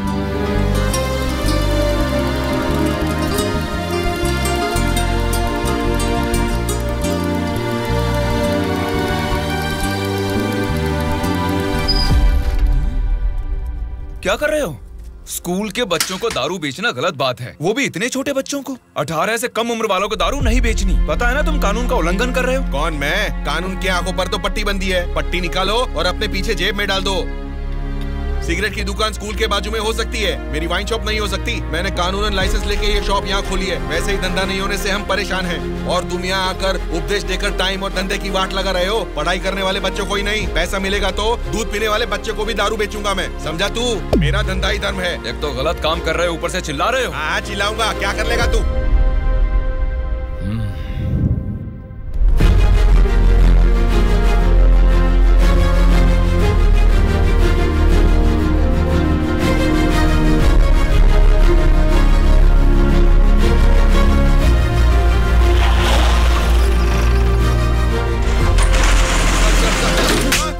इंस्पेक्टर साहब, आप इस पर इस तरह हाथ नहीं उठा सकते। इसको कल आपको कोर्ट में हाजिर करना चाहिए। उसकी दारू की दुकान बंद करा के आपने हमारे लिए अच्छा काम किया है साहब। सच में आप जैसे लोग नेता बनेंगे तो हमारे लिए बहुत अच्छा काम करेंगे साहब।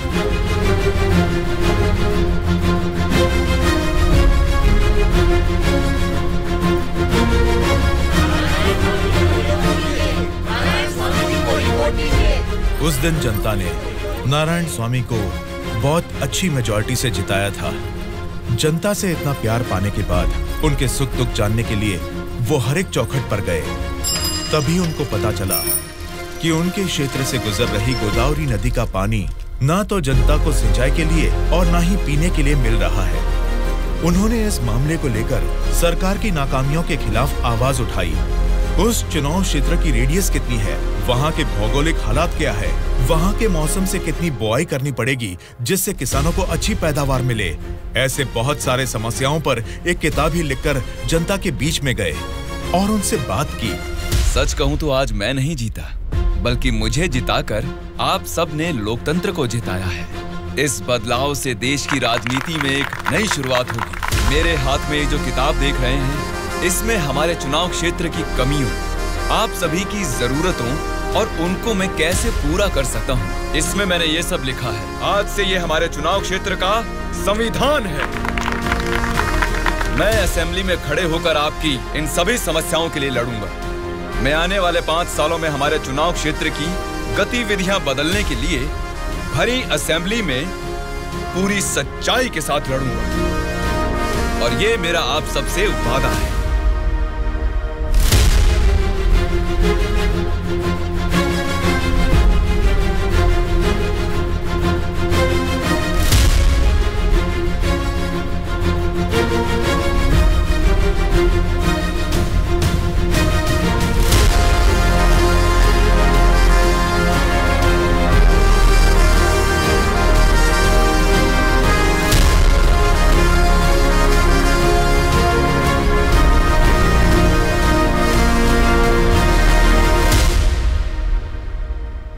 स्पीकर महोदय, ये हमारे चुनाव क्षेत्र की समस्याओं की किताब है।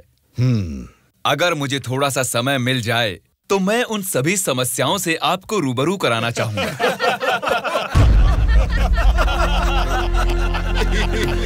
अरे आप लोग हंस क्यों रहे हैं? मैंने कोई कॉमेडी की है क्या? नहीं ना, हंसना बंद कीजिए। अध्यक्ष महोदय, नारायण स्वामी जी को देखकर ऐसा नहीं लगता कि असेंबली में आए हैं, किताब लेकर स्कूल में पढ़ने आए हैं ऐसा लगता है। अरे ये आप क्या कह रहे हैं? इसमें हमारे चुनाव क्षेत्र की समस्याएं लिखी हैं।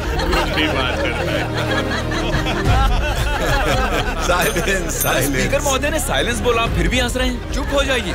ये क्या स्पीकर महोदय, ये तो आपकी भी नहीं सुन रहे। The house is adjourned. Tomorrow at 8 AM. चलो यार, चलो।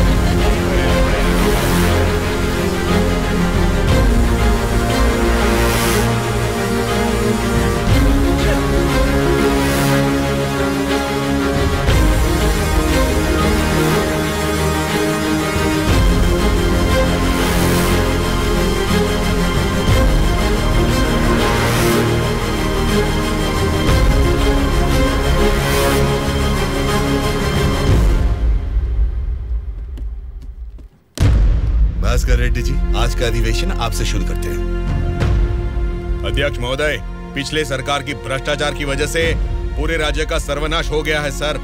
क्यों सर्वनाश हुआ है उसकी वजह बता रहा हूँ अध्यक्ष महोदय। प्रचार तो राम राज्य का हो रहा था, लेकिन राज्य में राक्षस राज्य हो गया है अध्यक्ष महोदय, इसलिए इस तरह बात करनी पड़ रही है। ये क्या बोल रहे हो तुम? हमारी सरकार को राक्षस की सरकार बोल रहे हो? मुंह पे जुबान है तो क्या कुछ भी बोलोगे भास्कर रेड्डी? आगे के 5 साल तुम सत्ता में कैसे रहोगे ये मैं भी देखूंगा। तुम क्या देखोगे? मुंह बंद करके बैठो, नहीं तो बैठ जाएंगे। क्या कर लोगे तुम? मैं क्या करूंगा? हमारी मेजोरिटी कितनी है पता है ना? 100 लोग हैं। अगर हम चाहेंगे तो तुम में से एक भी असेंबली को छोड़कर नहीं जा सकता। हाँ, कुरुक्षेत्र में कौरव भी 100 ही थे, याद है ना? लेकिन अंत में क्या हश्र हुआ उनका? हमने भी हाथ में चूड़ियां नहीं पहन रखी। बहुत बोल चुके हो तुम, अब बैठ जाओ। तुम कौन होते हो हमें बिठाने वाले? तेरे सामने ही बोल रहा हूँ, अगर हमें गुस्सा आ गया ना तो असेंबली छोड़ के कोई भी बाहर नहीं जा पाएगा, कह रहा हूँ। क्या कह रहे हो? नहीं जा पाएंगे मतलब मारोगे हमें? दम है तो आ जाना, देखते हैं। ये क्या रे, हम लोग कुछ बोलते नहीं इसलिए सर पे चढ़ गए। तब से तुम ही हमें उकसा रहे हो। हमें उकसाएगा और हम भड़केंगे भी नहीं। हम क्या घूंघट ओढ़ के बैठे हैं? हिम्मत है तो हमको रोक के दिखा। जोश देखना है तो फिर आ जाओ, इधर का इधर ही फैसला कर देते हैं। आ जाओ, आ जाओ, अरे आ जाओ, मैं तो आ जा। बैठ जाइए आप लोग, बैठ जाइए, शांति रखिए। भास्कर रेड्डी जी, मैंने साइलेंस बोला ना, कंट्रोल रखिए। साइलेंस, साइलेंस, आप सब लोग बैठ जाइए। Silence, silence. 1 घंटे के लिए सभा को स्थगित करता हूँ। भद्राचलम चुनाव क्षेत्र के एमएलए नारायण जी को मैं बात करने के लिए अनुमति देता हूँ। महोदय, आज इस सभा में मैं इन सभी के सामने एक बात बोलना चाहता हूँ। प्रोसीड। महोदय, यहाँ बैठे सभी लोग जनता के प्रतिनिधि हैं। जनता ने वोट दी इसीलिए ये जीते। वोट देने वाली उस जनता के बारे में कोई बात ना करके इस सभा में एक दूसरे को कोसना, झगड़ा करना अच्छी बात नहीं है साहब। देखा जाए तो ये बेशर्मी है। अध्यक्ष महोदय, नारायण स्वामी जी अपनी मर्यादा का उल्लंघन कर रहे हैं। जनता ने आंख बंद करके वोट डालकर हमें नहीं चुना है। अध्यक्ष महोदय, इनकी मजाल तो देखिए, हमें बेशर्म बोलता है। इस बात के ऊपर तो नारायण स्वामी जी को तुरंत हमसे यहाँ क्षमा मांगनी चाहिए, अभी के अभी।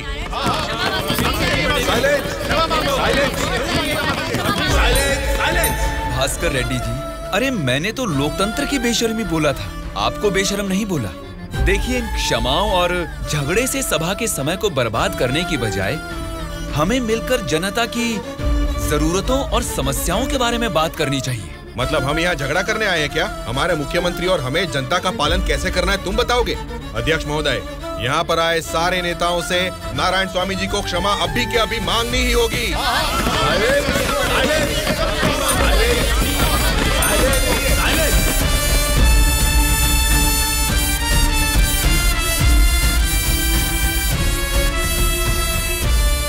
उनके बर्ताव से तुम क्यों दुखी हो रहे हो? सब ठीक हो जाएगा साहब, एक बार फिर आपको बोलने का मौका जरूर मिलेगा साहब। गूंगे को माइक पकड़ा देंगे तो कुछ फायदा थोड़ा ही होगा। जितने भी मौका देंगे होने वाला कुछ नहीं है। सोच समझ के तो बात ही नहीं कर पाता है ये। गोलू, क्या बात कर रहा है तू? पागल हो गया क्या? मुंह बंद करके यहाँ से निकल जा, जा। उसकी बातों का बुरा मत मानिएगा साहब। उसने कुछ भी गलत नहीं कहा सुबैया। तुम उसकी बातों में गुस्सा देख रहे हो और मैं उन बातों के पीछे छिपी वजह।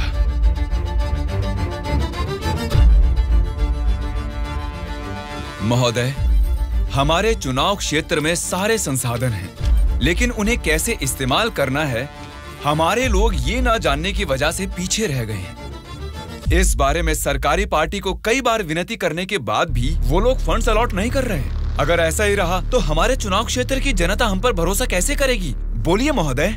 नारायण स्वामी जी, आपके चुनाव क्षेत्र की जनता की समस्या के बारे में अगली बैठक में जरूर चर्चा करेंगे। अब बैठ जाइए। स्पीकर महोदय, अभी तो मैंने बस अपनी बात रखनी शुरू ही की है और आप मुझे बैठने के लिए बोल रहे हैं। नारायण स्वामी जी, प्लीज आप बैठ जाइए। श्रीनिवास जी, आप बात कीजिए। अध्यक्ष महोदय, इस सभा में सभी को बोलने का अधिकार है। मुझे अपने चुनाव क्षेत्र की समस्याओं के बारे में बात करने दीजिए। प्लीज नारायण स्वामी जी, आप बैठ जाइए। कम से कम मुझे 10 मिनट तो बोलने दीजिए महोदय, विनती है। श्रीनिवास जी, आप अपनी बात रखिए। स्पीकर साहब, सीएम के राज्य में राज की हालत देखेंगे तो द्वापर युग का मानो राम राज्य वापस आ गया हो महोदय।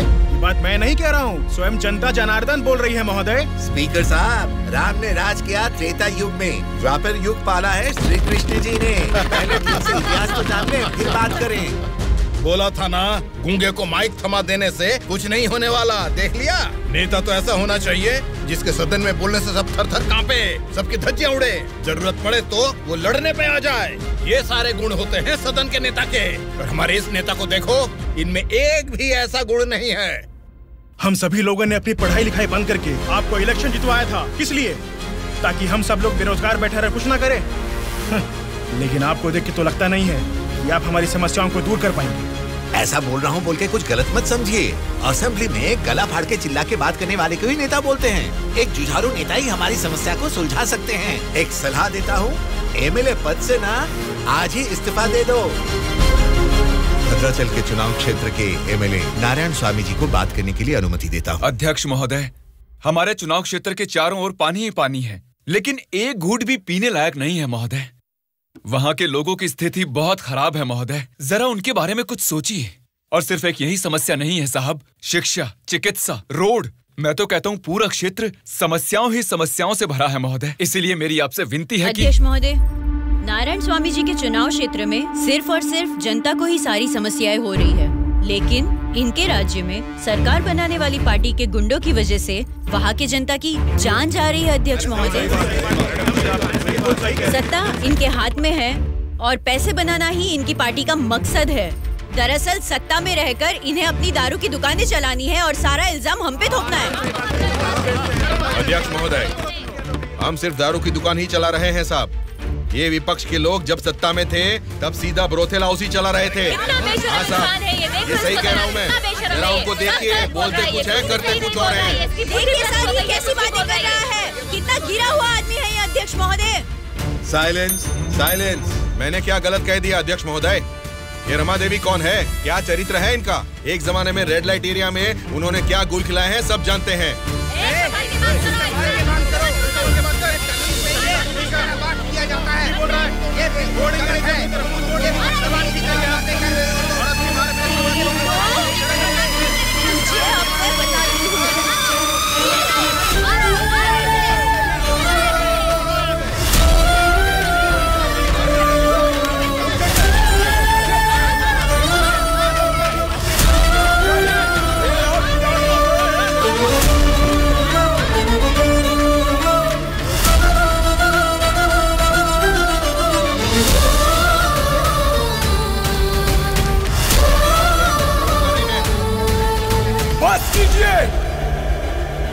अरे ये संसद है या फिर कुरुक्षेत्र है? शर्म आनी चाहिए तुम सबको।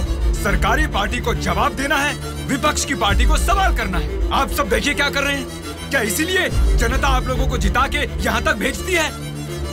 जनता को बदलना है, जनता बदलनी चाहिए, तब से यही सब चिल्ला रहे हैं। 5 करोड़ की जनता में से सिर्फ 299 लोग ही यहाँ आए हैं। मतलब बदलना जनता को नहीं है, बल्कि हमें बदलना चाहिए। हमारे ऊपर भरोसा करके हमको वोट देके जिताने वाली जनता के लिए हमें कोई लड़ाई या जंग करने की जरूरत नहीं है, बल्कि उनकी समस्याओं की चर्चा करके उनकी जरूरतों को पूरा कर दें, यही बहुत है। लेकिन तुम लोग देखो क्या कर रहे हो, सिर्फ और सिर्फ अपने फायदों के बारे में सोच रहे हो और भोली भाली जनता को धोखा दे रहे हो। ये सब कुछ मैं इसलिए नहीं बोल रहा कि मैंने मार खाई और मेरा कुर्ता फट गया। ये एक बहुत ही पवित्र और महापुरुषों की जगह है, ये संसद भवन है। देखा जाए तो यहाँ पर आप जैसे लोगों के लिए कोई स्थान नहीं है। यहाँ पर सिर्फ साहसी, सच्चाई का साथ देने वाले ईमानदार लोग ही आने चाहिए। जब ऐसे लोग इस संसद भवन में आने शुरू होंगे, सिर्फ और सिर्फ तभी इस राज्य और देश का भला हो सकता है।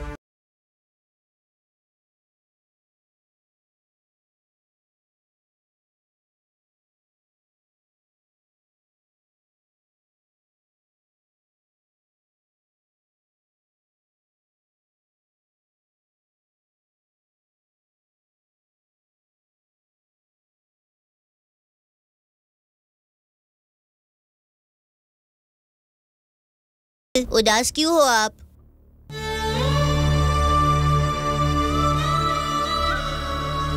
मैं हार गया। जनता से वादा करके उसे ना निभाने वाला नालायक बन गया मैं। क्या हो गया अंकल, आप ऐसे क्यों बात कर रहे हैं? सत्ता में आते ही हम कुछ भी कर सकते हैं सोचने वाले नेताओं को बदलना होगा। जब तक ऐसा नहीं होगा हमारा यह समाज कभी नहीं बदलेगा। ऐसा है तो मैं उनको बदलूंगा अंकल। क्या कहा? तुम बदलोगे? हाँ अंकल, मैं बदलूंगा। तो ठीक है, चलो मुझसे ये वादा करो। मैं वादा करता हूँ अंकल, उन सब को मैं सच में बदल दूंगा।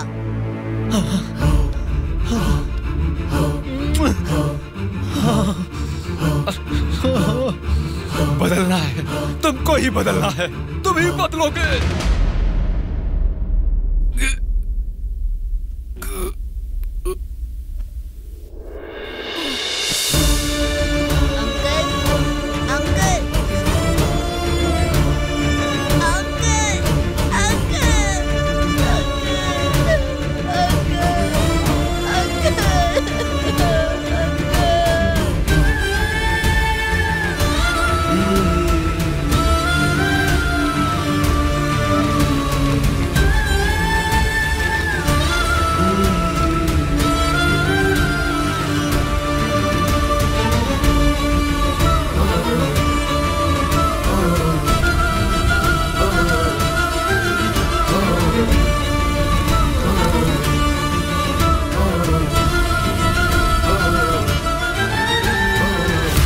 पिताजी के साथ किसी ने क्या किया, उससे हमारा क्या लेना देना?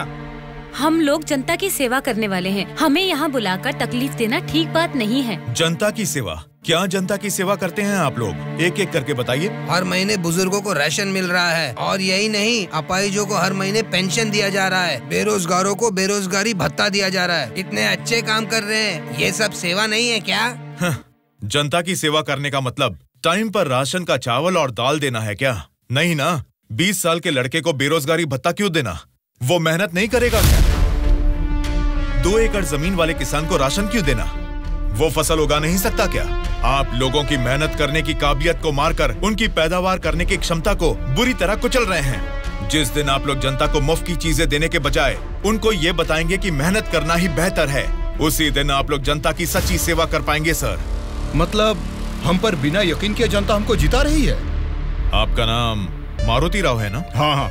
आपका चुनाव क्षेत्र रामापुरम है ना? सही कहा, रामापुरम ही है। आपके रामापुरम के बारे में आप क्या जानते हैं, थोड़ा बताएंगे सर? क्या रखा है रामापुरम में? 4 वार्ड है, 6 सरकारी अस्पताल है और 20 प्राइवेट अस्पताल है। उसके बाद 12 सिनेमा घर और 130 वाइन शॉप है। इसके अलावा अलग अलग क्षेत्र के लोग हैं, अलग अलग जात के लोग हैं और अलग अलग धर्म के लोग हैं। बाकी ओसी कास्ट तो सब कुछ मिला जुला के 1 लाख। इनके अलावा BC SC ST ये सब मिला के 2 लाख वोटर हैं। उतना ही नहीं, फिल्म डायरेक्टर सुकुमार जी और हीरोइन अंजलि जी दोनों यही पैदा हुए थे। कुंडली निकालोगे क्या? Nice information sir. उसी रामापुरम में जहाँ हजारों किसान रहते थे, अब कुछ गिनती के ही क्यों रह गए हैं सर? मुझे नहीं मालूम, किसानों के बारे में हम इतना कुछ नहीं जानते। तुम बोलो, तुम्हें मालूम है तो? रामापुरम की पूरी वोटरों की गिनती है 4,80,000। उनमें पुरुष है 2,50,000, स्त्रियां हैं 2,28,000, बाकी लोग हैं 3rd जेंडर।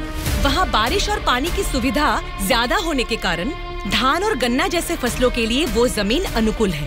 अब हम प्रॉब्लम की बात करेंगे। रामापुरम मेन सेंटर में एक बड़ी डंपिंग यार्ड है और वहाँ के रोड्स के बारे में हम आपको जितना कम बताएं उतना ही अच्छा है। ये सरकारी पार्टी की MLA है, आपकी पूछताछ सही है, लेकिन हम तो विपक्ष के हैं ना, हमें इनके साथ क्यों उठा के लाए? एक विपक्षी पार्टी होने के नाते आपको गवर्नमेंट का सपोर्ट नहीं है, लेकिन आवाज उठाने के लिए असेंबली तो है ना। समस्याओं पर वहाँ क्यों नहीं बात करते? जनता ने वोट देकर आपको असेंबली इसलिए भेजा क्योंकि उनको यकीन था कि उनकी कुछ भलाई होगी, लेकिन पेट्रोल के बढ़ते रेट की आपको परवाह नहीं, बढ़ते ब्याज की आप बात ही नहीं करते। किसानों की आत्महत्या आप लोगों के लिए कोई मुद्दा ही नहीं है। बदलना है, अपने सोचने का ढंग बदलना है, हमारे बर्ताव का तरीका बदलना है। हमें बदलने को बोल रहे हो, ठीक है, जनता की क्या बात है? वो नोट लेके वोट नहीं दे रहे क्या हमें? उनको क्या बोलोगे? पैसे लेकर वोट डालना आखिर जनता को सिखाया किसने? आप जैसे नेताओं ने ही ना।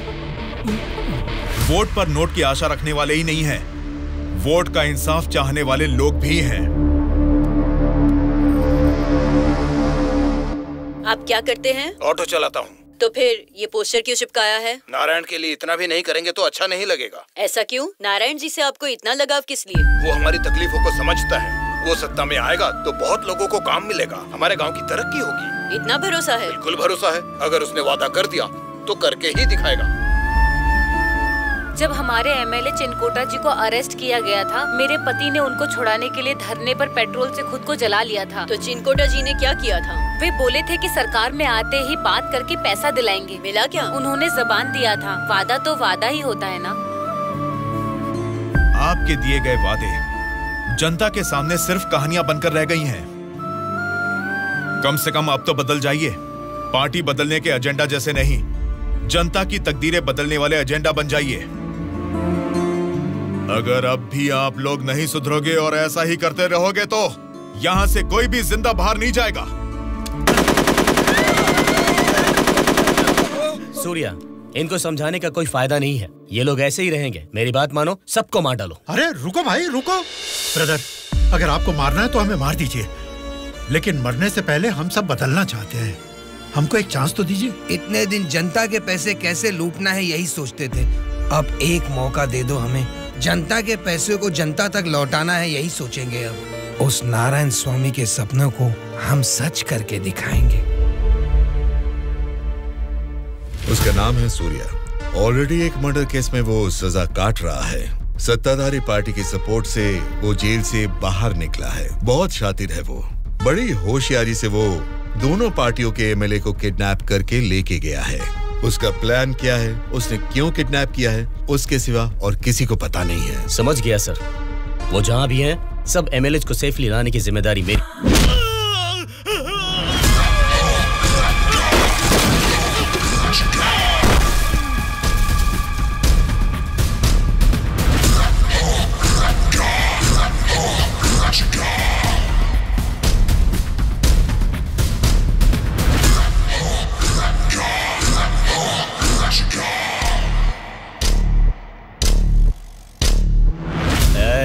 इनको मार के एमएलए को लेकर जल्दी आ रहे हैं। कौन आता है देखता हूँ।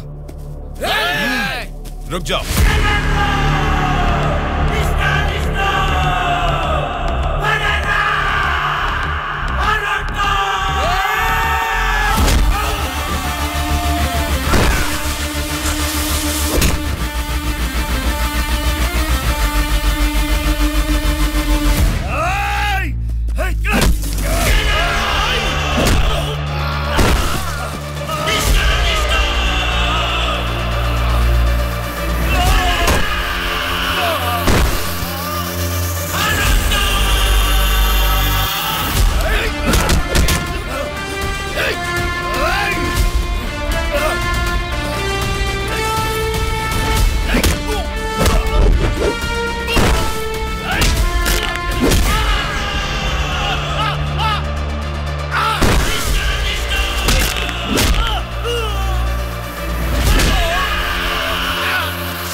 सॉरी सर, लगता है हमारे आने की खबर उनको पहले ही लग गई।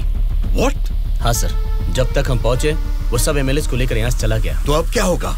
आज शक्ति परीक्षण है। आज अगर एमएलए को नहीं ला पाएंगे तो स्टेट पे एक बड़ा इशू बन जाएगा। तुम किसी भी कीमत पर उन एमएलए को यहाँ ले आओ। Okay sir, I will try my level best.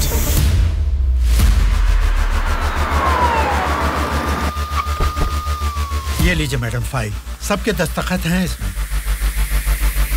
हमारी गवर्नमेंट को सपोर्ट करने वाले एमएलए की list sir. Go ahead, wish you all the best. Thank you sir. Welcome.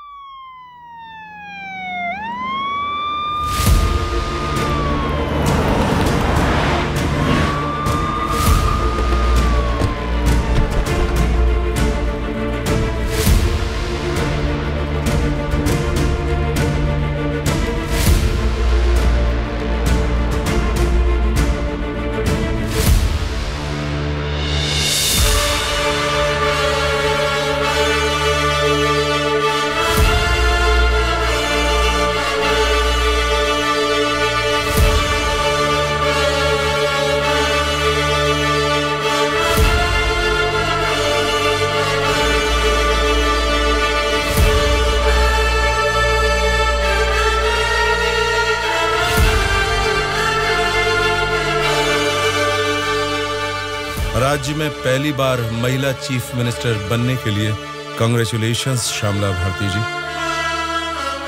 Best wishes. Thank you. एक आदमी के अच्छे काम की वजह से आज हम सभी लोग एक नई सोच के साथ इस असेंबली को देख रहे हैं।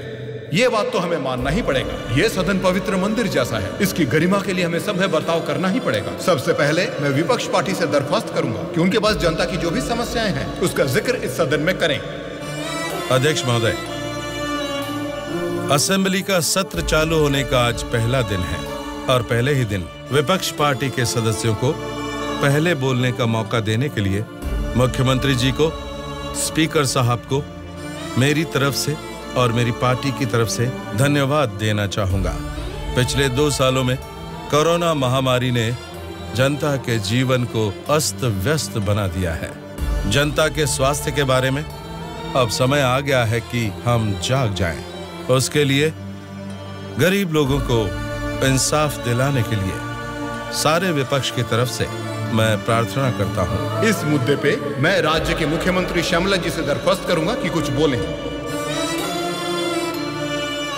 अध्यक्ष महोदय, सबसे पहले बिना झगड़ा किए ऐसे अच्छे वातावरण में जनता की भलाई के लिए और उनकी उन्नति के लिए एक उपयोगी बिल को इस सभा में प्रस्तुत किया गया है, जिसके लिए विपक्ष पार्टी के नेता राम मोहन राव जी का और उनकी पार्टी का मैं अभिवादन करती हूँ।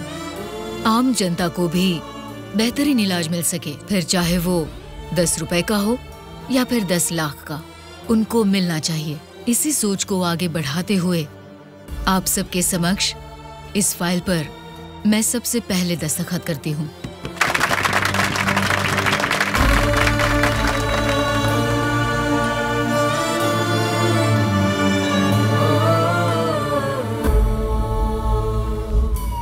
तुमने जो सोचा उसे पा लिया सूर्या। नेक्स्ट टारगेट क्या है? हमारे देश की तरक्की जो कोई भी रोक रहा है वो लोग ही मेरा नेक्स्ट टारगेट।